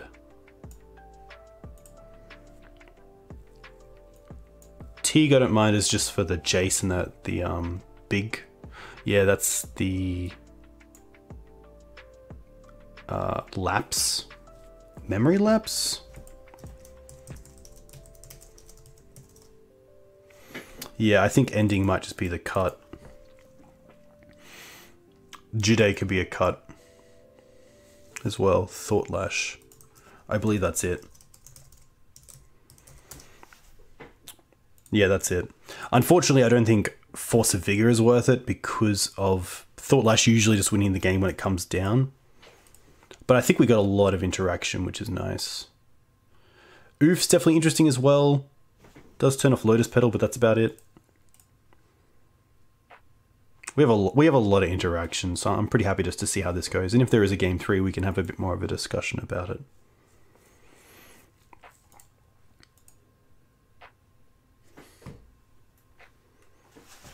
But to be fair, we had 2 pieces of interaction, and they had 2 force effects, so a little bit fair, a little bit fair, a little bit. All right. Yeah. I mean, it's got a lot of mana, which is nice. It does have a good clock as well.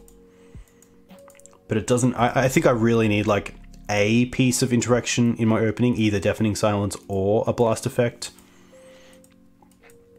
Because you go turn 1 Bird. Turn 2 Scrib. Turn 3 Choke. There is a world where Choke just doesn't get there either because they do have a lot of non-basic lands. I like mulliganing pretty aggressively. This is probably better. Bottoming the Knight. I think the Knight of Autumn could be relevant.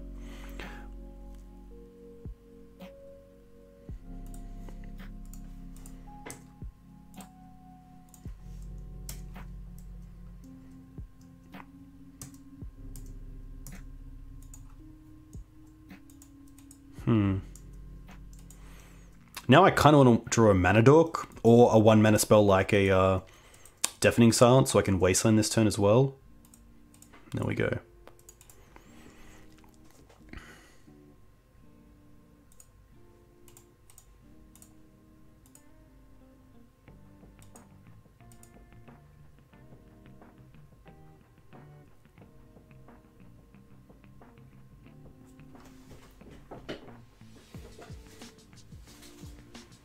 Hey Chuck.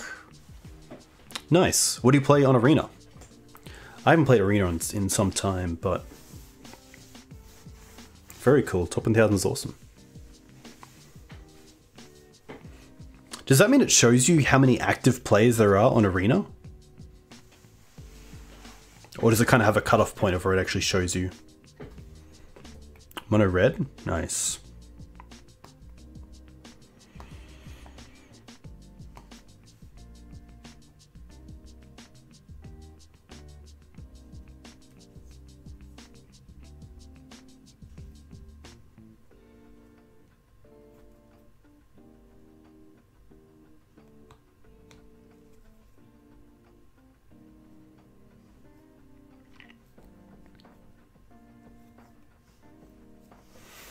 Very good number.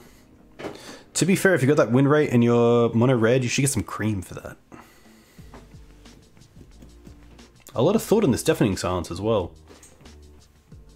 They are going to force it.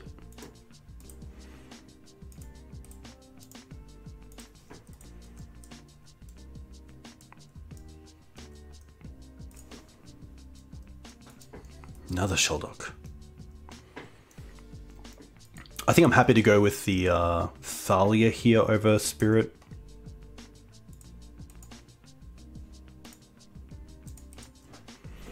Just gonna get a plateau.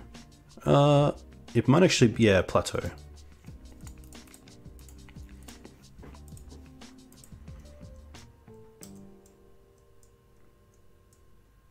Thalia might also incentivize them to play out a Lotus Petal early on. Plains.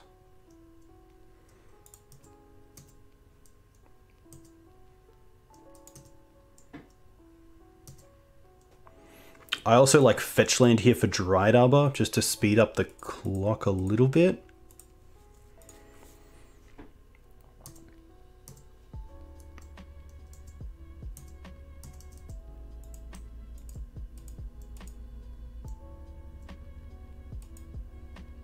This is fine. I'm going to respond to this by getting Dried Arbor.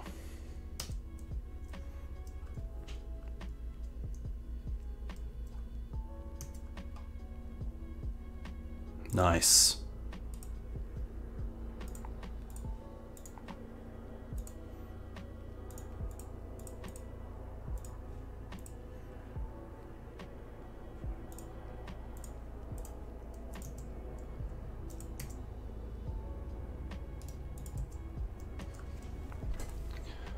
After this turn, it's a 2-turn clock. It has to be Ancient Tomb. It's not.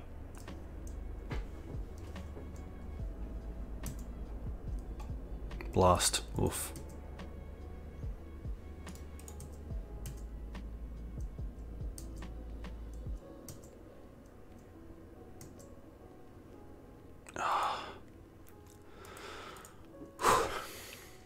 I really hope it's not like bounce effect on Thalia, untap, and then just 2 mana exile, 2 mana Oracle. It's not. Okay. Yeah, 2 Minter Lash also pretty good.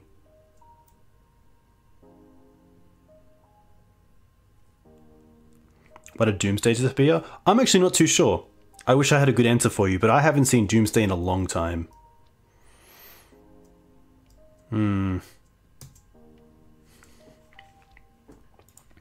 I think I actually need the Wasteland here to try to rip just a Force of Vigor off the top. I guess I also have the red.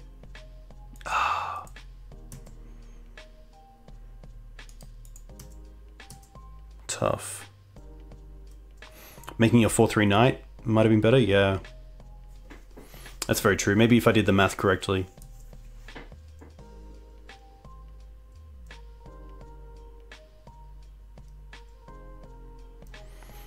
I guess I don't have to Wasteland either because they're at 2, so they can't actually use the tomb. I should just hold the Wasteland for something else.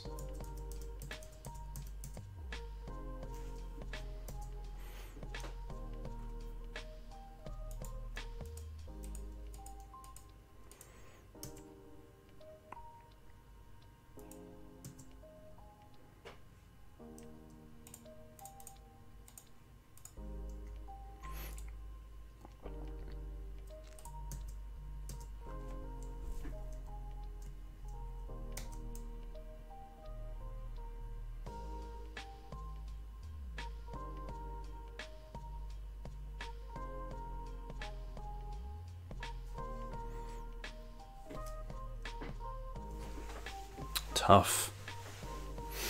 This is a deck that I lost to at Eternal Masters on Naya Depths, and I found Thought Lash a really hard card to interact with. You really need Pithing Needle for it, because Force of Vigor, in the decks that I play, Force of Vigor doesn't really do anything. Unless you're pretty lucky with when you get to do it, but typically it doesn't do a whole lot.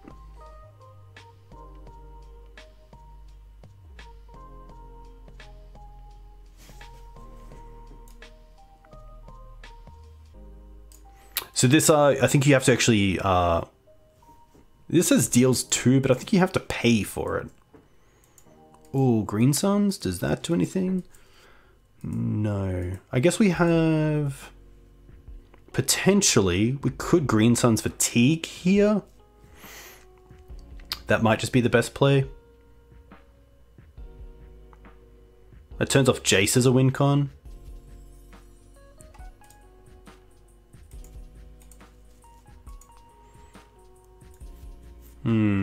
I think it is just Green Suns for...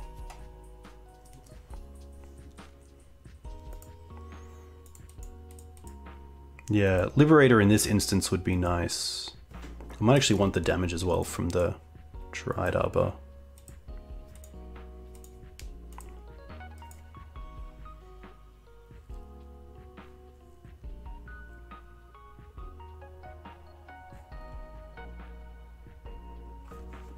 Green Pithing Needle Bear when?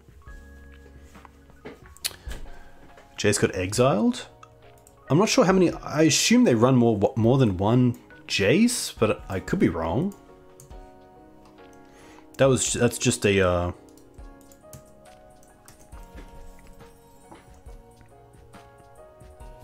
thought. 3, 4, 5.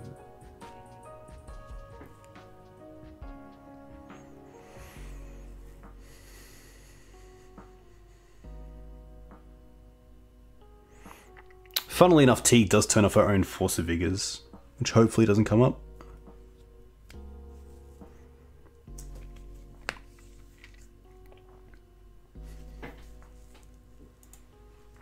They currently have 2 Thassa's Oracle exiled as well, so... I guess we can see how many of those they actually get rid of.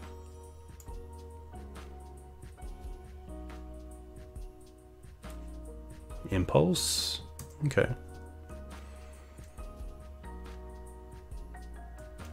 Plays around Spirit pretty nicely.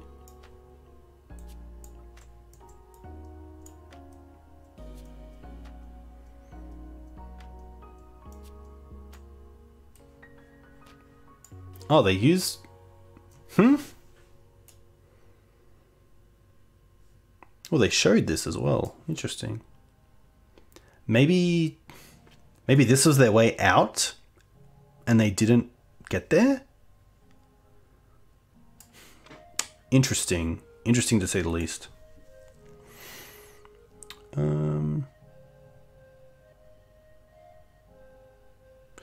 Maybe there's a world where the Force of Vigor is just better than anything else.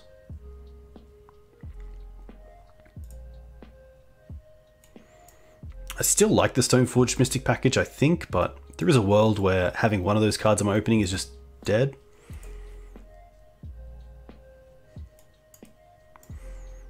Like, we could potentially melt, like, Prismatic Ending.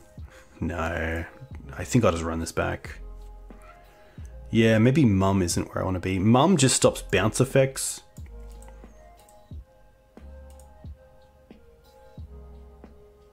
Also gets in damage. Maybe it's like a 2/2.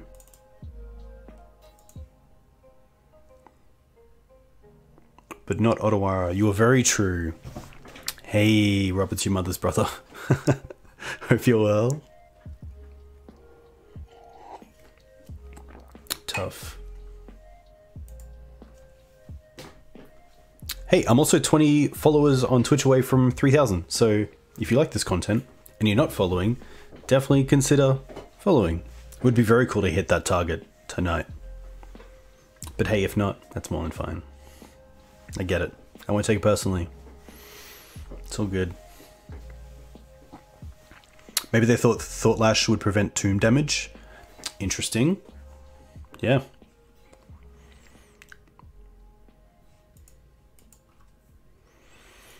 Double Blast. Come on. I just want a hand with Double Blast. Bit of a yikes, but... Turn 1 Silence. Potentially into turn 2 Library. We have the Endurance, which is kind of cool. A lot of Stoneforge here.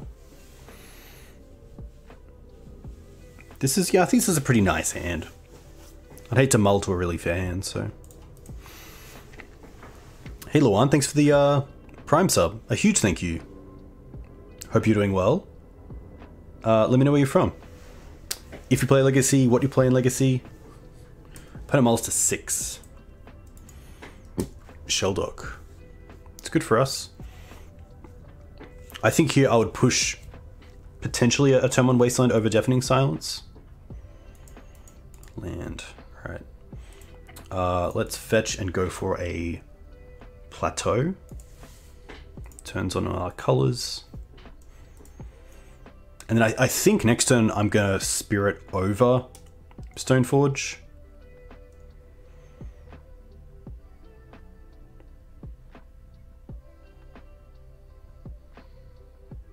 Another Sheldock.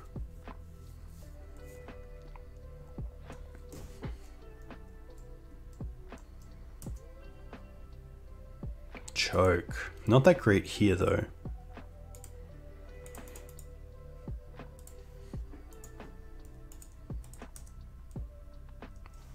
Choke might just be best with Endurance.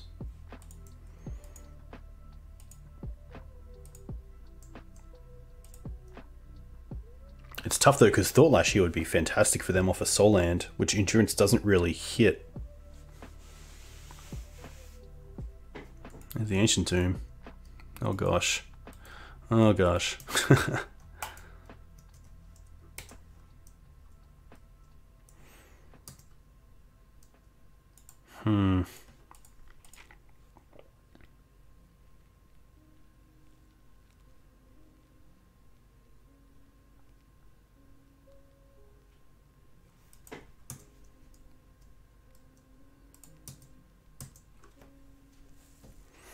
Got second place yesterday with my local event with Abs and Depths. Very cool to hear. That's awesome. Nice. Big congrats.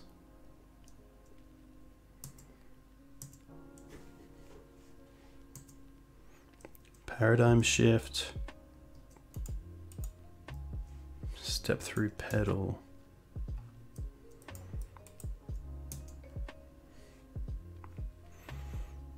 I'm going to hit this idol. They did play it second.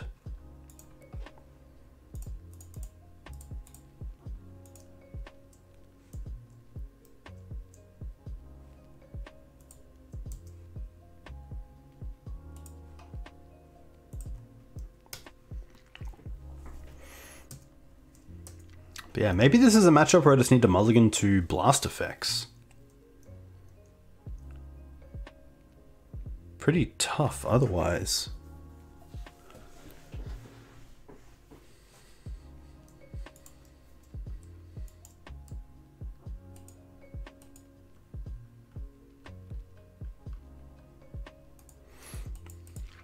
Yeah, it's very true. Like, there's a potential here to be able to take them off double blue, but it's pretty tough.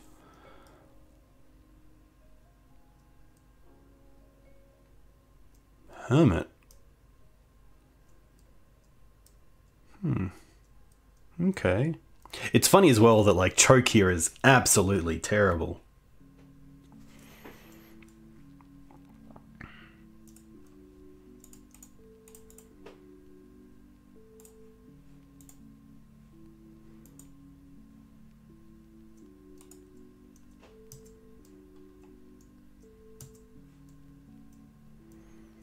I don't want to trade these either. Or at least give them the option to trade, so I am just going to attack with the germ. They just take it. Well, that is probably not a great sign.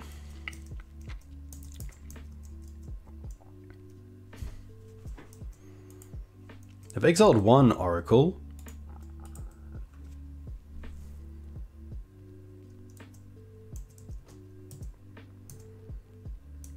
Wow, still nothing. I will fetch here to go and get Dried Arbor. Really don't want to draw that. Ooh, okay. Now we need this to get off the field. I guess we can actually pay for that. So in that case, 1, 2. Huh. Unless I do attack with the Spirit this turn as well and see if they trade.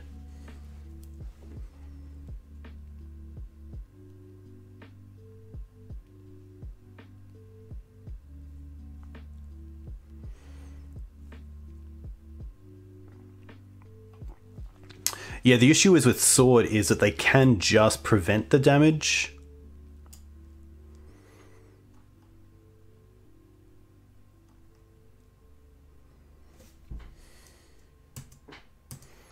I think it's just these. There is a world where the 1 damage is worse than just putting in the Sword of Fire and Ice through Stoneforge Mystic.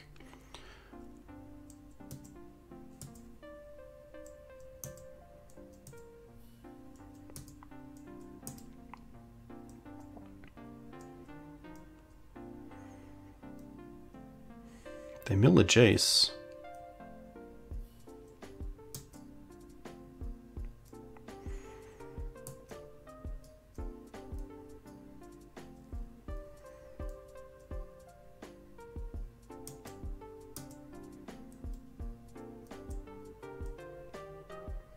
Yeah, I mean the Deafening Silence could be our way out of the Red Blast not hitting.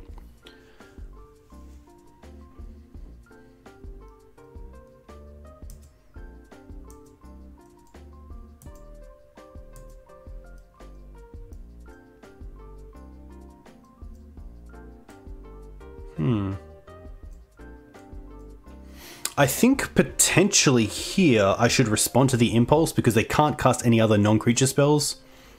And I can pay the mana for this. Yeah. I think we allow them to Impulse first and then see if they do anything else in our end step. But getting this off the field is huge. Also means we can cast Endurance in their turn as well, which is pretty nice.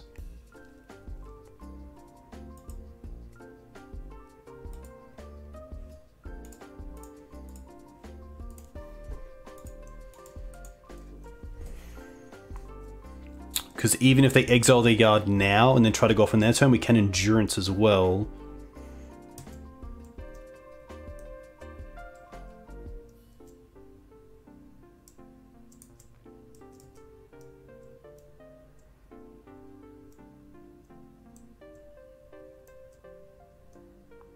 Another Thought Lash. Sure. I probably want to keep the Endurance now in case they try to go off with a Oracle. But then they can just Thought Lash in response. So actually, Endurance does nothing. So I think Endurance here is just to be played. Because if they cast Oracle, trigger goes on the stack, we Endurance them, put these back on in the library, and then they can just Thought Lash them anyway. So I think I'd rather just get damage on the board.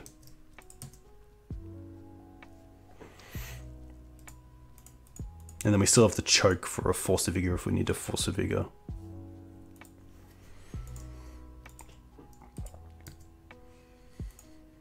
Do I want to give them any cards? No. If anything, I want to put the Red Blast back into my deck so I can potentially, if I draw like a fetch land, it's just one more blast I could draw into.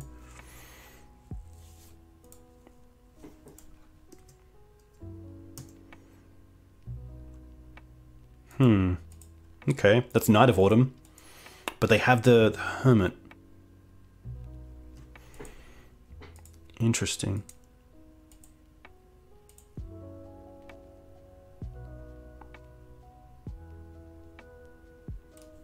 Does make them sack it.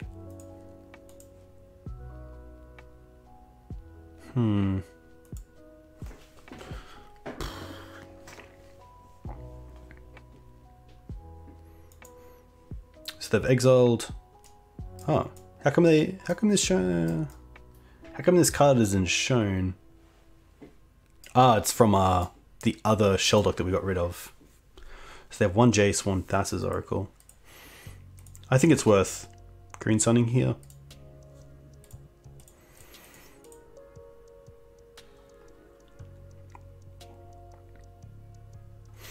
We could Sword, but then they would just Thought Lash the yeah, they would just Thought Lash the damage, so it actually would never deal damage and trigger, unfortunately. I think I'm just gonna trade the Hermit with this Green Suns.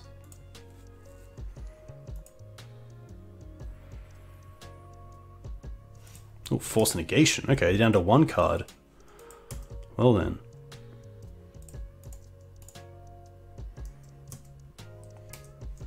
I guess I could have attacked first with the Spirit as well to see if they trade the Hermit for it and then gone for Green Suns, but I guess Force Negation or any sort of counter magic is a good reason to Green Suns first, to give you full information before you go to combat.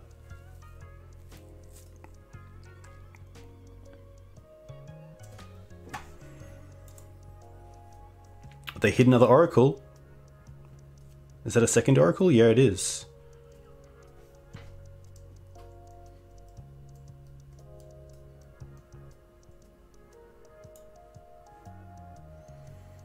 Alright, they go to 7.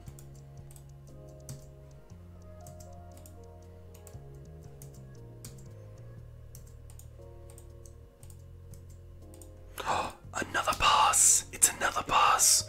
We get another turn. Oh my gosh. Bang. Not what I want. But I think now is probably just a good time to put this sword on something.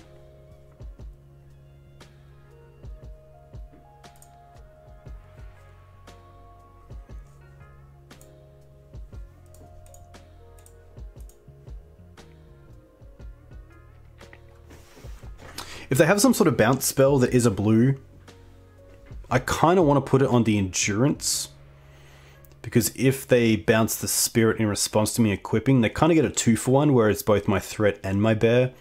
I'd rather put the sword probably on the Endurance here because it's the thing that I care about the least.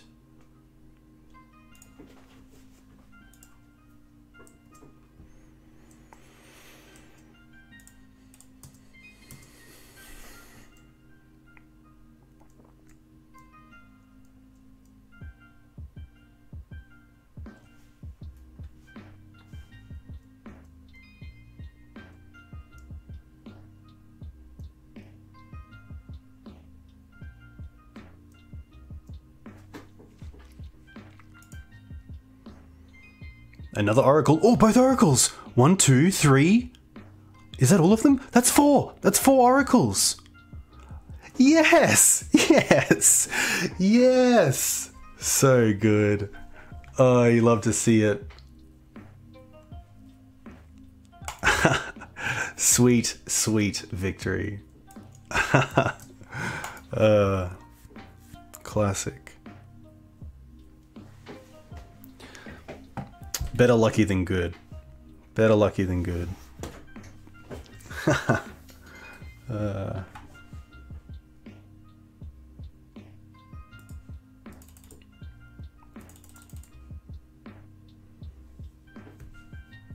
Alright. Let's try to close this out on top. Okay. Pretty strong hand.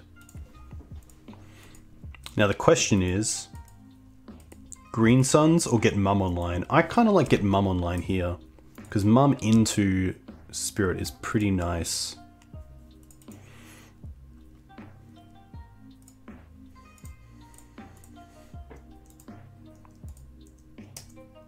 Also, if we just draw land, then the Green Sun allows us to scale into a threat, which is nice, instead of just using it for more mana.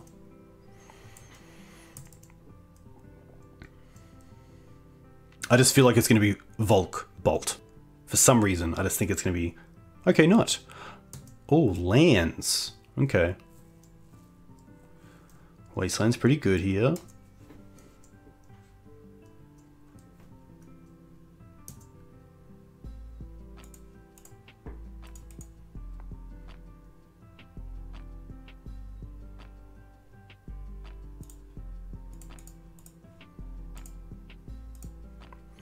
Not a great hand for lands.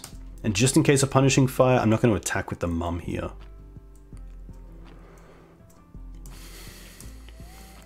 Land Loam, get back Wasteland would be pretty rough. Usually a lands player will keep an Exploration hand because there's also an engine like Loam, so I think I should definitely expect it.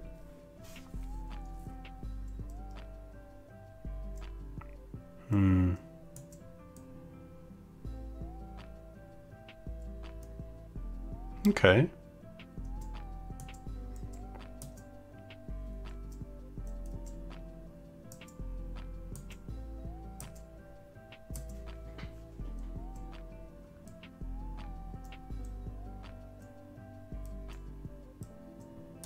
Sure. Our own wasteland. Now that's pretty interesting.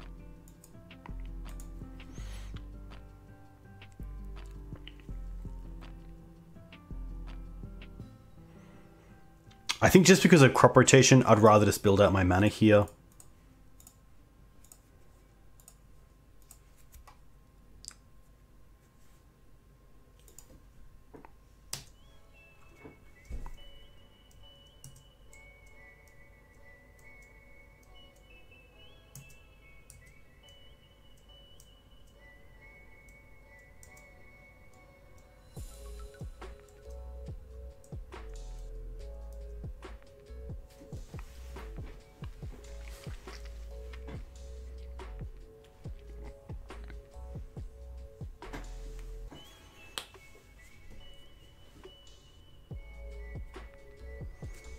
Saga token's not too big here either with no Mox Diamonds.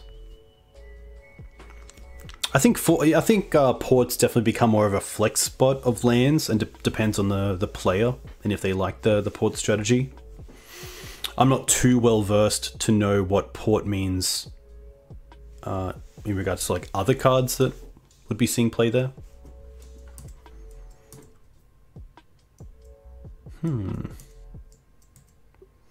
Port means choke. Okay, cool. Another wasteland. It's not too bad.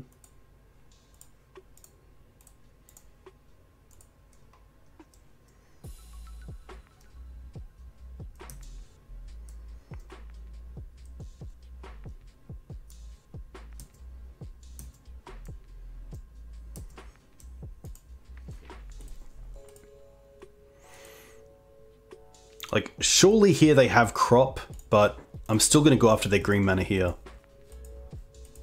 Oh, no crop. Wow. Well, I'm definitely going to just get rid of this again before they get to search and make another construct. But no green is huge. I really thought they had crop.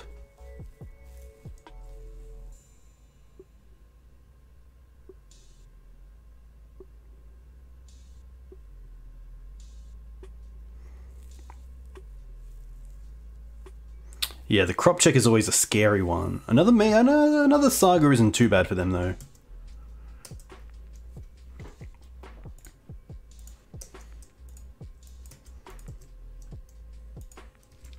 I probably just want to get rid of this token here as well.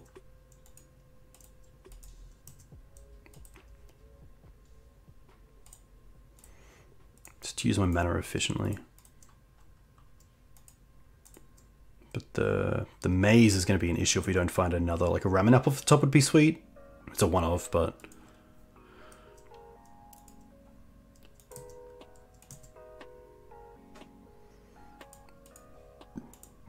still pretty cool. Seeing their mana as well, I'm happy just to attack with everything here and make them take 2. The Jide is nice as well because if we put it on a creature that isn't spirit, then we can start attacking aggressively potentially.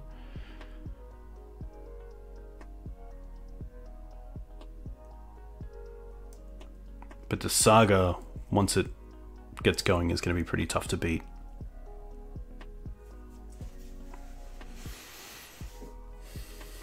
Especially because you can find map as well.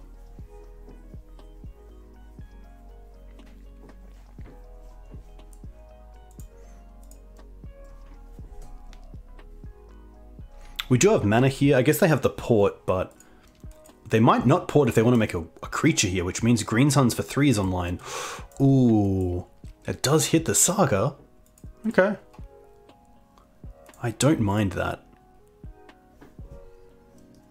How do I want to tap? I think I want to keep this bad boy open.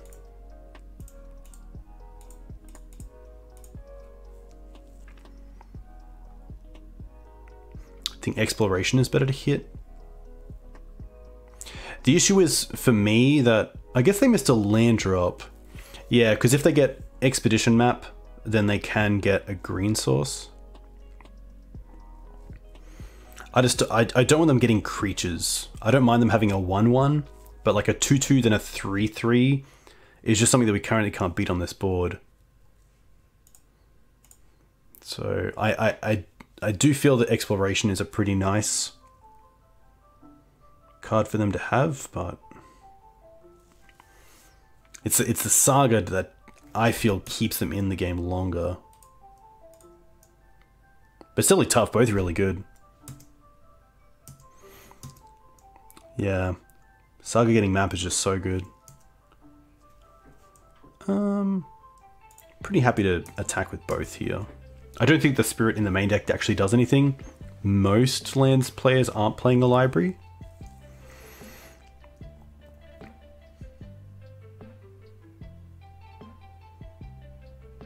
They also missed a land drop last turn, so they have 4 cards in hand that are probably all green spells or Punishing Fire.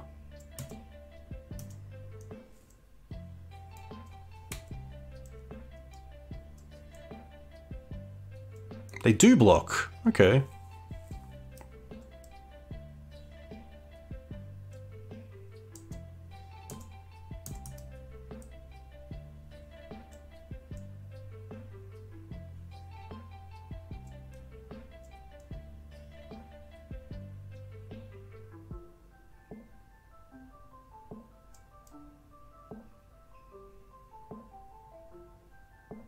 Wasteland.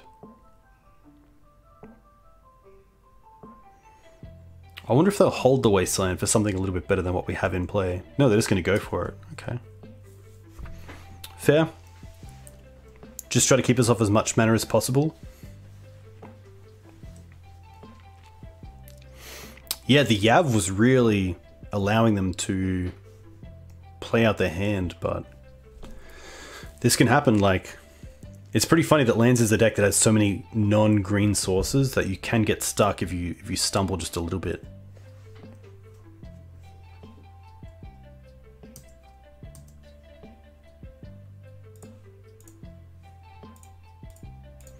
I'm actually going to get aggressive here and try to get 5 damage in every turn. Especially while they're missing land drops.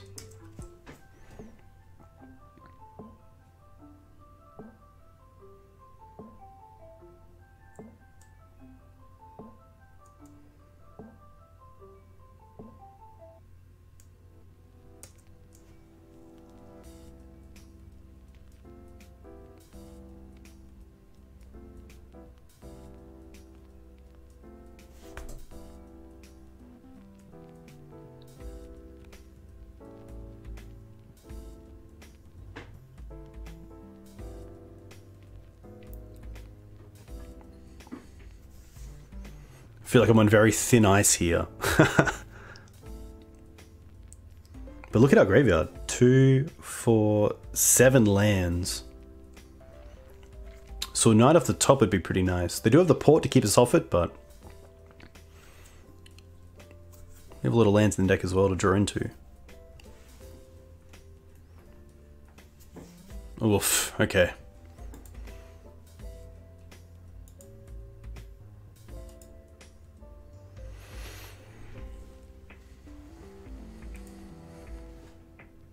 But nothing.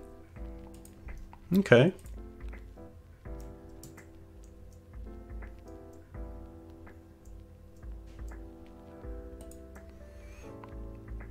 Well, I'm definitely attacking.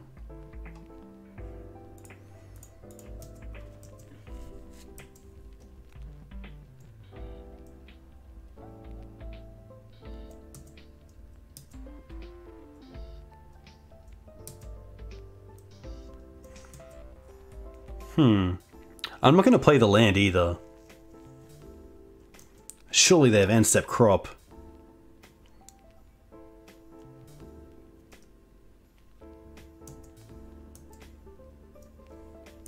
Huh.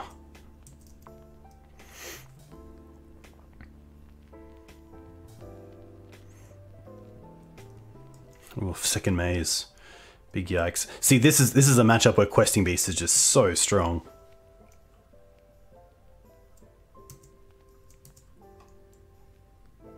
Oh, there's Green Suns. We need 1 more mana. So I will play the land because I need to make the land drop next turn as well to be able to Green Suns.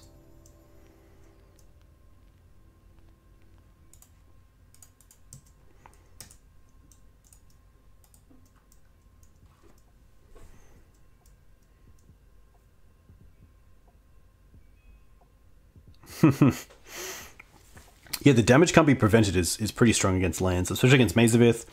Great against Mother of Runes. For the people that play Energy Field, pretty strong there as well. They must have red cards in hand, surely. What else are you holding? Like, surely you could crop away the field for something better? Even like a second green source?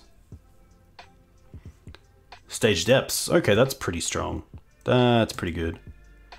I guess if we don't draw a land here, we do have access to... Or maybe they don't port because they can't Dark Depths in the same turn.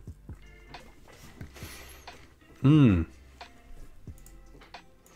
I think now we need to go for Scrib Ranger.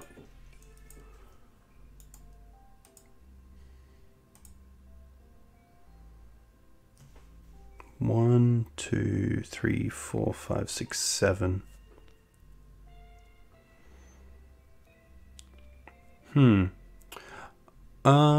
Okay, so there's a few things we could do here. We could Green Suns for 3 and see what they do. If they do nothing, we get Ramen up and play Wasteland straight away. If they do make it, we just get Scrib Ranger, and then we have Scrib Ranger and Mother of Runes, which is pretty cool. I think that's just the best play. Play no land first either.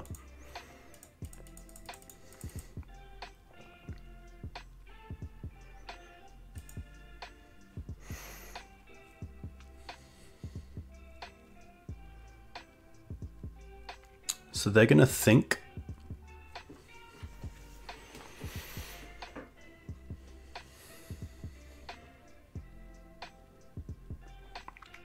Endurance is also pretty cool. They can port the waste, but then they don't have mana left over to actually go for it as well. Because they currently can only tap 1, 2, 3, and it would take 2 lands away to port us. I guess they could then potentially just make it in their turn. So yeah, I actually think Endurance is best. I think Endurance is better than Scrib Ranger.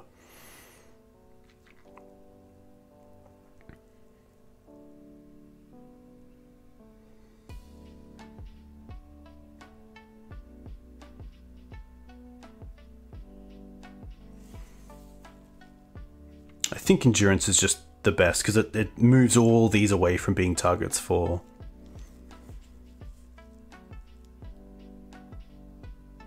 Life from the Loam.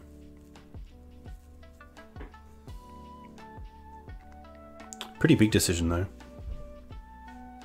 Nice. Yeah.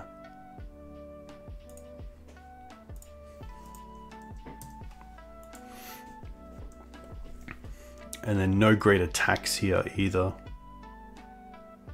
But I will play the land.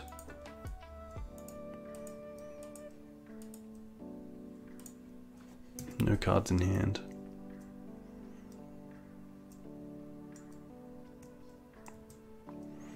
Really interesting start to this game that has led to it kind of being a lot more grindy than it probably should have been.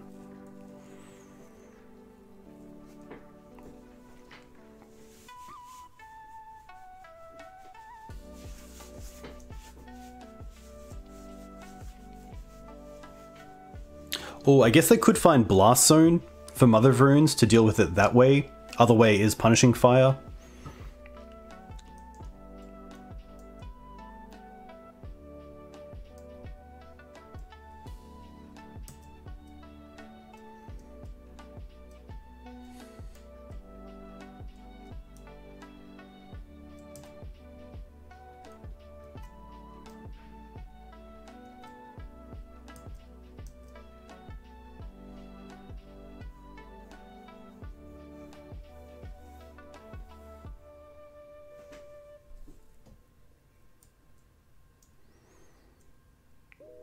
They can also like attack with the Lage, make us block, make us give pro, and then end of combat untap it with Maze to have a pseudo blocker, which is kind of cool.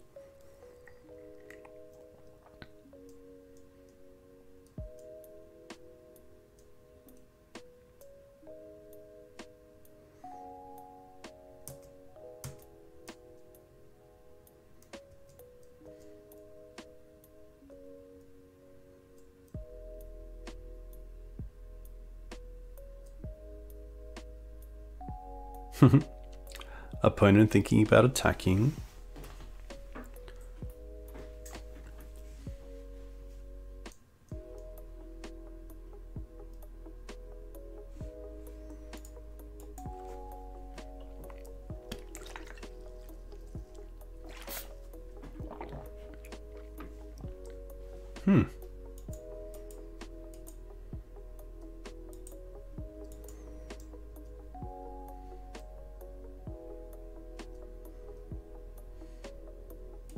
Wow, no blocks.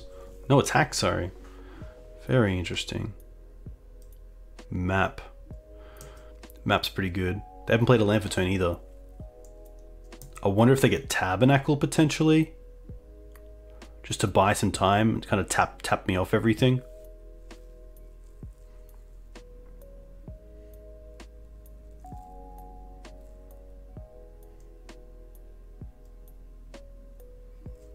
Tab's pretty annoying.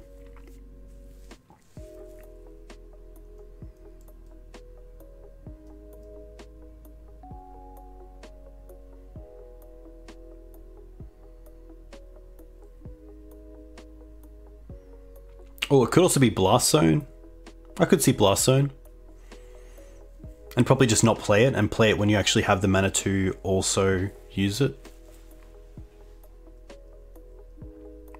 Yeah. And I think we'll just untap and if it is Tabernacle, pay for all our creatures until we actually draw into something that is a plan.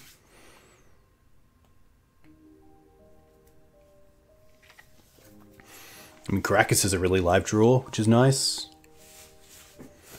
Caracas is probably just the best draw because it allows us to just to attack again with the Mum, the Spirit, the Knight, the Endurance, and get in at least 5 damage. They get the zone. They play the zone. I don't like playing the zone because it opens you up to Wasteland. But maybe they have a plan that I don't know.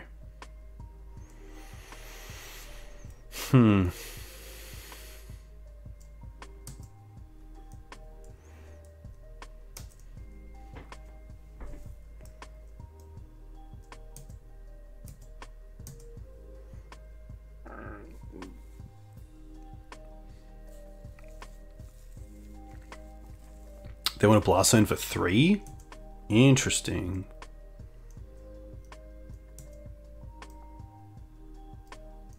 Huh.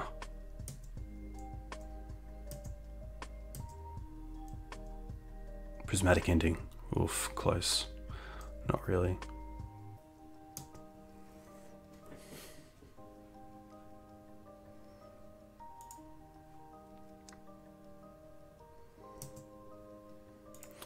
I do like moving this across. Yeah.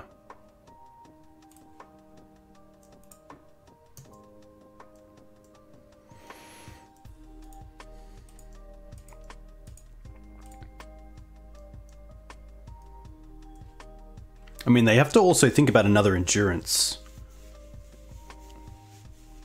And how something like another Endurance nearly makes it lethal. If they blast now, we have 3 mana up, we block with the Endurance, we then have 2 counters, which is 4, which they have to take away. So then we have 3 coming through. There's a world where we could like pump every creature, try to get damage through that way.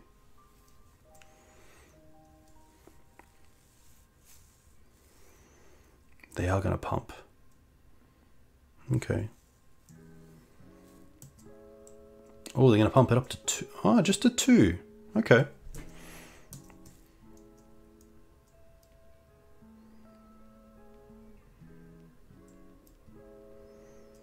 Stage is tough because that's another copy of Mazavith potentially.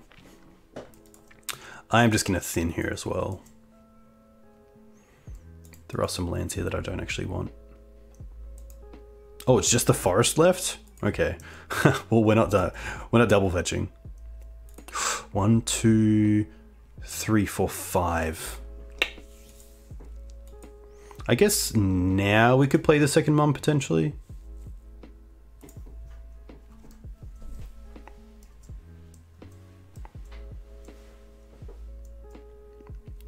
Savannah Plateau, Savannah Taiga. Yeah, the Windswept Heath actually has no more targets.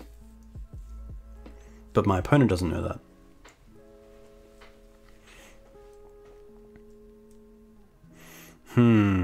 But now that it's zone up and then swing for lethal. We aren't playing Questing Beast, unfortunately. If we were, it might have been a consideration. But the issue there is that they would have been able to attack with the Lage. But maybe, yeah, maybe with the Jide. I guess with the double maze, it's tough. Oh no, the maze would stop the, yeah, the Jide. That's very true. The maze wouldn't, the Questing Beast wouldn't stop, the Questing Beast would stop the maze, which means the maze wouldn't stop the Jide. There we go. Okay. I like the forces.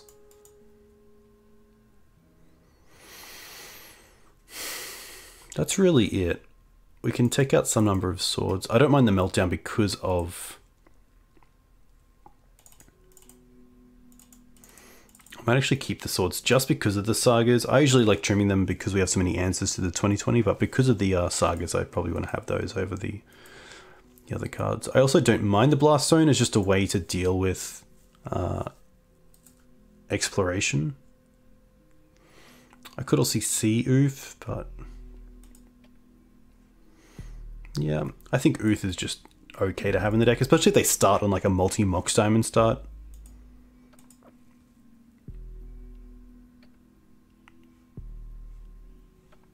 The Force of Vigor is the big one.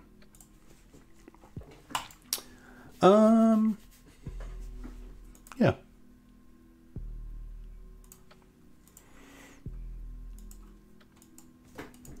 Hey Selfie, welcome. Pretty happy to keep this. Probably happy just to go for basic into Cradle, into Stoneforge, but like Mamba to Stoneforge is really nice here.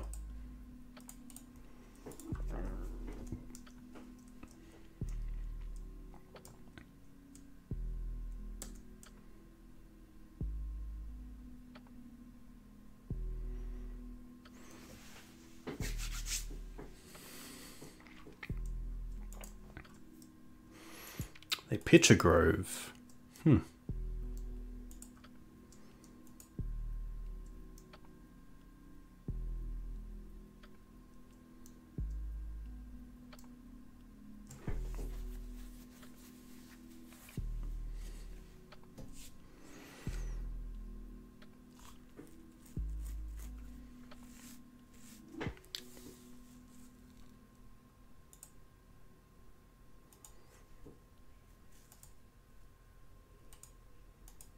Loam.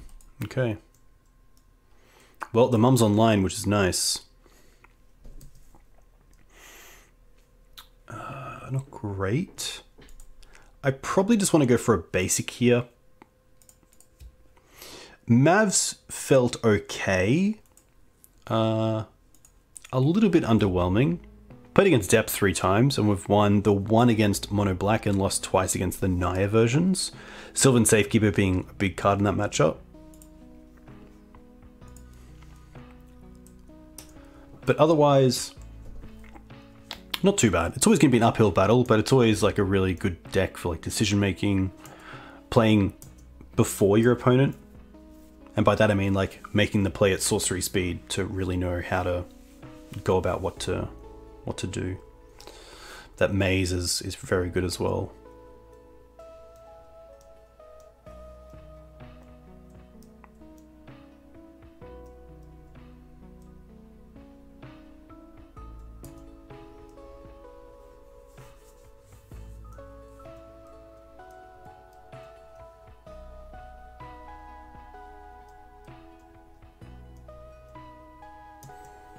Yikes.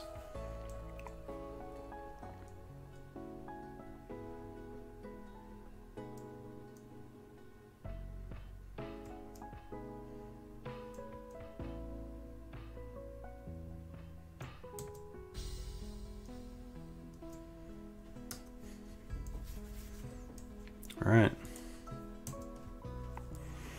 I think I just want to, that's pretty good. I think I just want to cradle into endurance here. Get rid of that loam.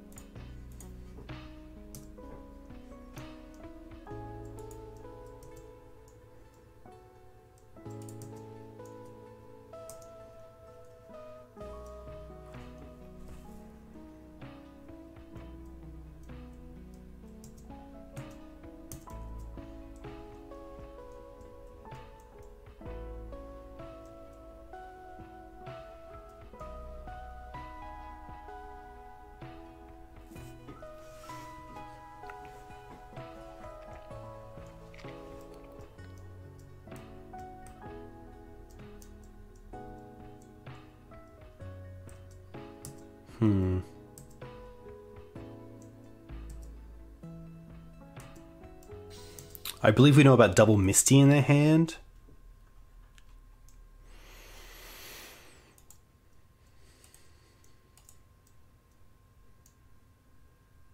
I'm going to copy Forest here.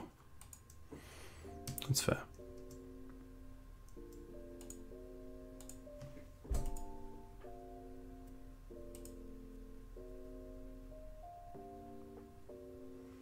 Three, 4, 5, 6 mana. I kind of like just getting a knight.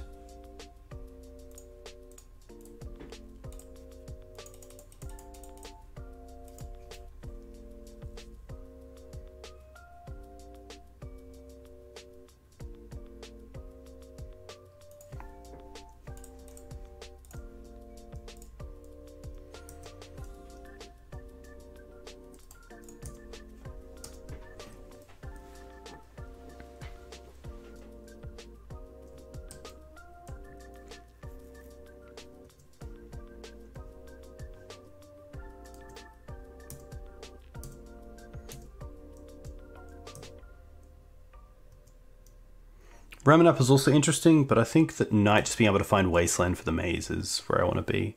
They can copy it with the Thespian stage, but it could potentially buy us enough time. It also gives us red mana for the Meltdown, which Ramen Up does as well through the Windswept Heath, but Knight being a bigger threat is just nice as well.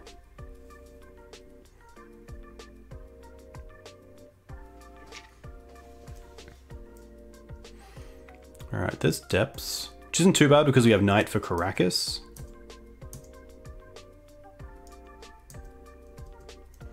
We can also get Kaldra down here, which is really cool.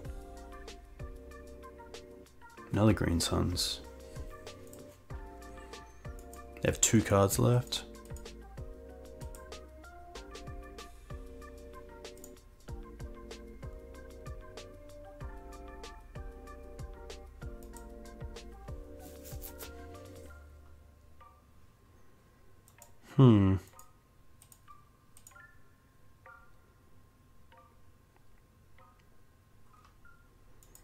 I think Ramen Up's just the go here.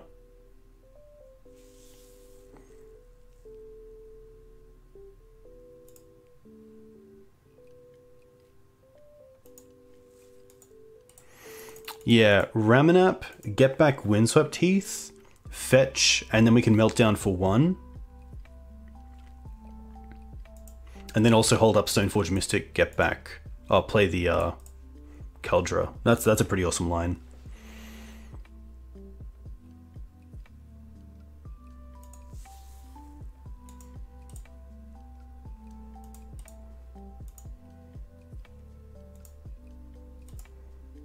Takes out the Pithing Needle and the Mox Diamond.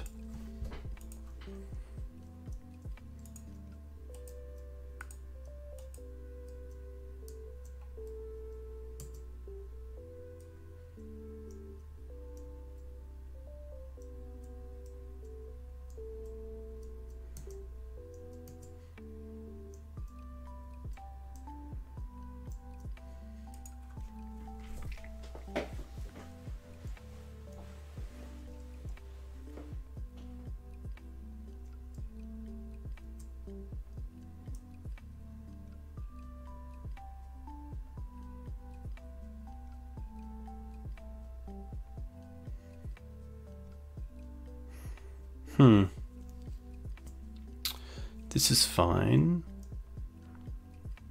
I could try to kill the maze here that's tapped, but I don't want them to have crop into Dark Depths. I guess we do have the Endurance, which is nice. I didn't attack because they had the mazes.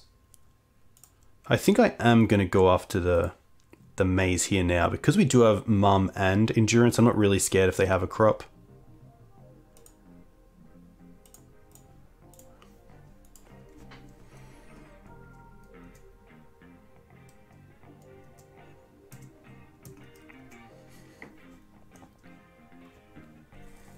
We now have an end step Kaldra.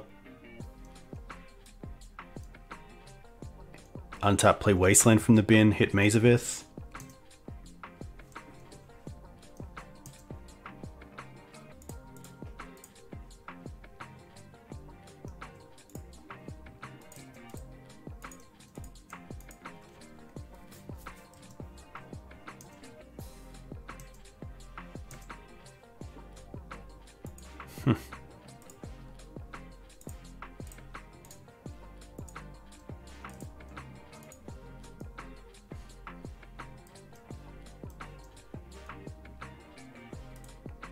Tough spot for them because now we have Knight open. Oh yeah, this is all good. I should have equipped the Jide, but I didn't. That's just a misclick.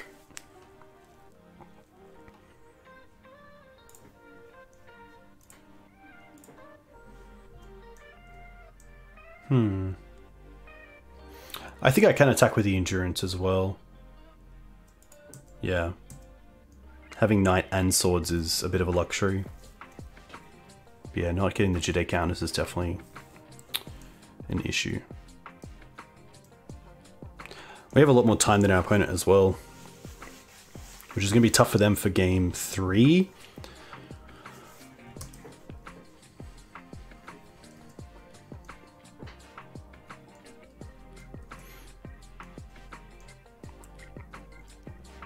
I will use my mana here and just put Jide on the Stoneforge Mystic.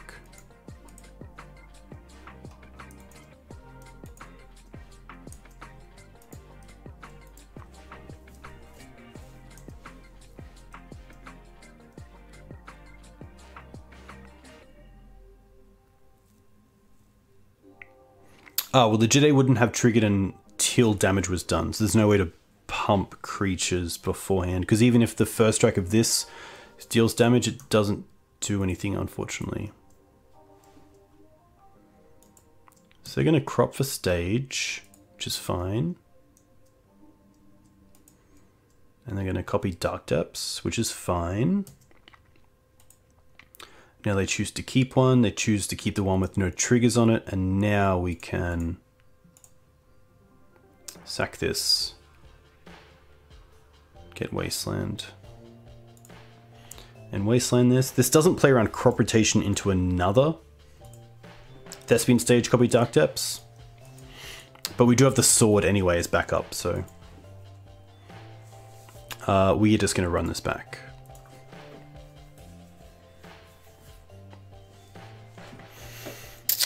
Sadly, no time between, because the Jide only pumps the creature it's equipped to. So even if you deal damage with first strike, you can't pump your other creatures before damage. This hand's pretty good. Turn 1 Mum or Prismatic Ending if they start on something like a Exploration. The Caracas for the 2020 as well is really nice if they try to go for like a really fast token.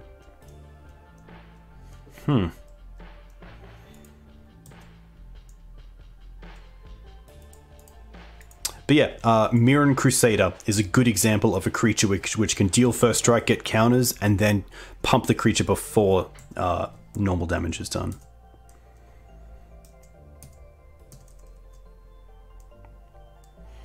Jide can neg any creature, but can only pump the creature it's equipped with.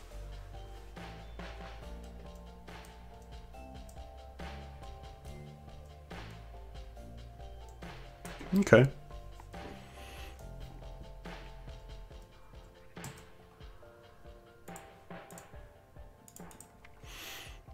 I'm just going to go for a plateau here so I have double white in case I want to cast both Prismatic Endings next turn. Caldra. But this is why I like the Stoneforge build, because you do have a pretty consistent start of Mama to Stoneforge, and Mama to Stoneforge into Caldra is just really hard for a lot of decks to handle. So to have that part of the game in the deck is really nice.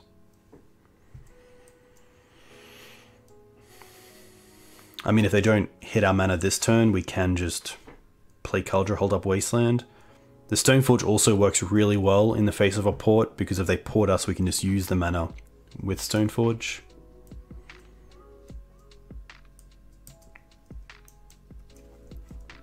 Like here, I'm pretty happy to just Wasteland this. If we draw Endurance, I'd be pretty happy to throw the Endurance away. But I'm here to win. Hey Alpha, a big thank you.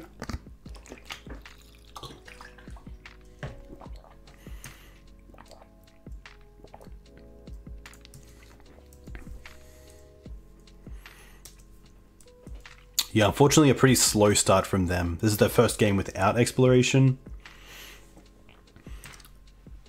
And we have a lot of good ways to... I guess we They played the stage this turn. They tap us down. There is a world where we get got. But I think next turn I'm going to play the Karakas, play the Ramanap, and then the next turn get back the Wasteland. They didn't play Port. Oh, they didn't play the stage, which is interesting.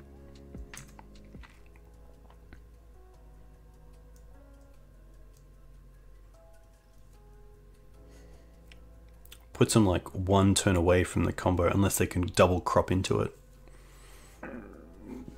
Like triple crop does it. You can crop for stage, Dark Depths, and Yavimaya. Apologies. Guess you get Yav first to crop with the Port.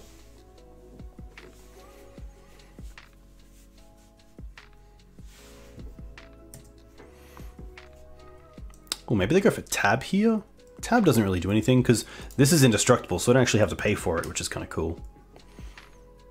And like, this also means that the Port isn't doing anything because I am not paying for this. I don't really need to pay for this either, but I might as well.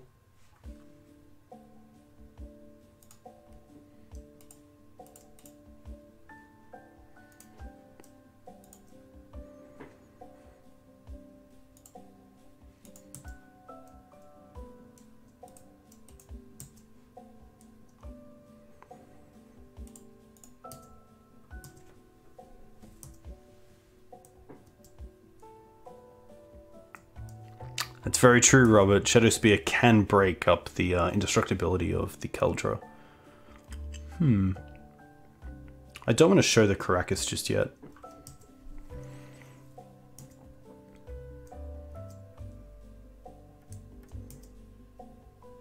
We also have Lethal in play.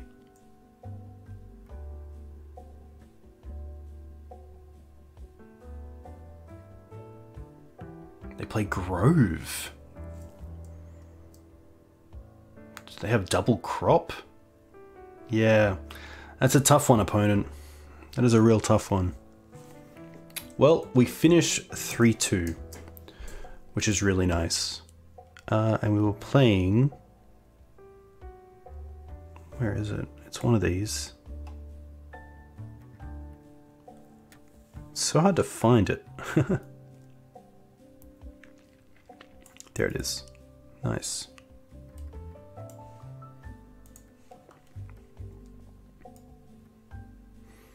Yeah, Tabby eating their clock's pretty funny. This isn't the deck either. There it is. There we go. Look.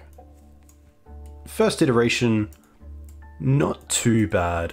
A lot of combo hate in the board is what I wanted, but I wouldn't mind some amount of instant speed graveyard hate. Potentially surgical, potentially leyline. We do have ways to cast leyline with birds and Scrib Ranger. I wasn't that impressed with Keldra. Like, I think in that matchup I'd much rather have Questing Beast because of Maze of Ith, but this was okay. But Beast is just so much fun. I mean, yeah, I feel like I did want an extra Force of Vigor, potentially a Outland Liberator. And maybe Outland Liberator is just better than the extra Force of Vigor because of the Stoneforge package and just having an extra creature that can attack with equipment, which is cool. The mana felt pretty nice, which is cool. I think with Naya, sometimes the mana can be where you get hit a bit. There was actually a turn where we couldn't fetch with the Windswept Heath, which is fair enough against lands. Like, sometimes you just get wasted off your fetchable sources early on and then find out you don't have many left in the deck. But yeah, I like the 2-2 split of Mana Dorks. The endings were fine. I didn't really miss like Bolt or Punishing Fire.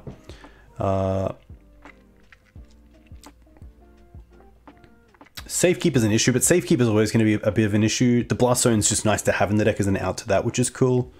I could definitely see myself adding a Savannah. I actually took out a Savannah to add in an 8th fetch, but I could see going down to 7 fetches being more than fine. Spirit was sweet. The Endurances are fine. Like, 2 Knights is fine. Like, In a match like Lands, obviously Knight is really good, but once you have one down, it's usually enough. And we have so many ways to find it in Green Suns or Library that typically, you know, going from, say, a 70-30 matchup to a 60-40 matchup because we lost 2 Knights isn't that big of a deal. And it gives us space for things like Endurance, which gives us a better percentage against some of the decks where we aren't that great. So that's pretty good. But that's me. It's just past 1 AM, so I better get to bed because I've got work in the morning. But a huge thank you to you guys for coming in and watching. To the new subs, a huge thank you to the new followers as well. Pretty close to that 3,000 mark, which is pretty awesome. So in good time we will get there, in good stead. But a huge thank you to you guys for coming in and watching. I'm gonna see who else is streaming and send you guys over there, because there's usually some pretty good streamers at this time of night, and there are. Nice. Council streaming, which is cool. Yellow Hat, Silvatu. You guys are more than welcome. I want to come back with preschool again, because with the donation deck list, I did say I would sort of come back with some new tweaks. So yeah, going to come back with a new iteration of this and run it through a league. So definitely, if you want to find that, you can find it on my YouTube channel. You can also find me on my Discord, on Twitter. You know the jam. We'll see you next time. Cheers.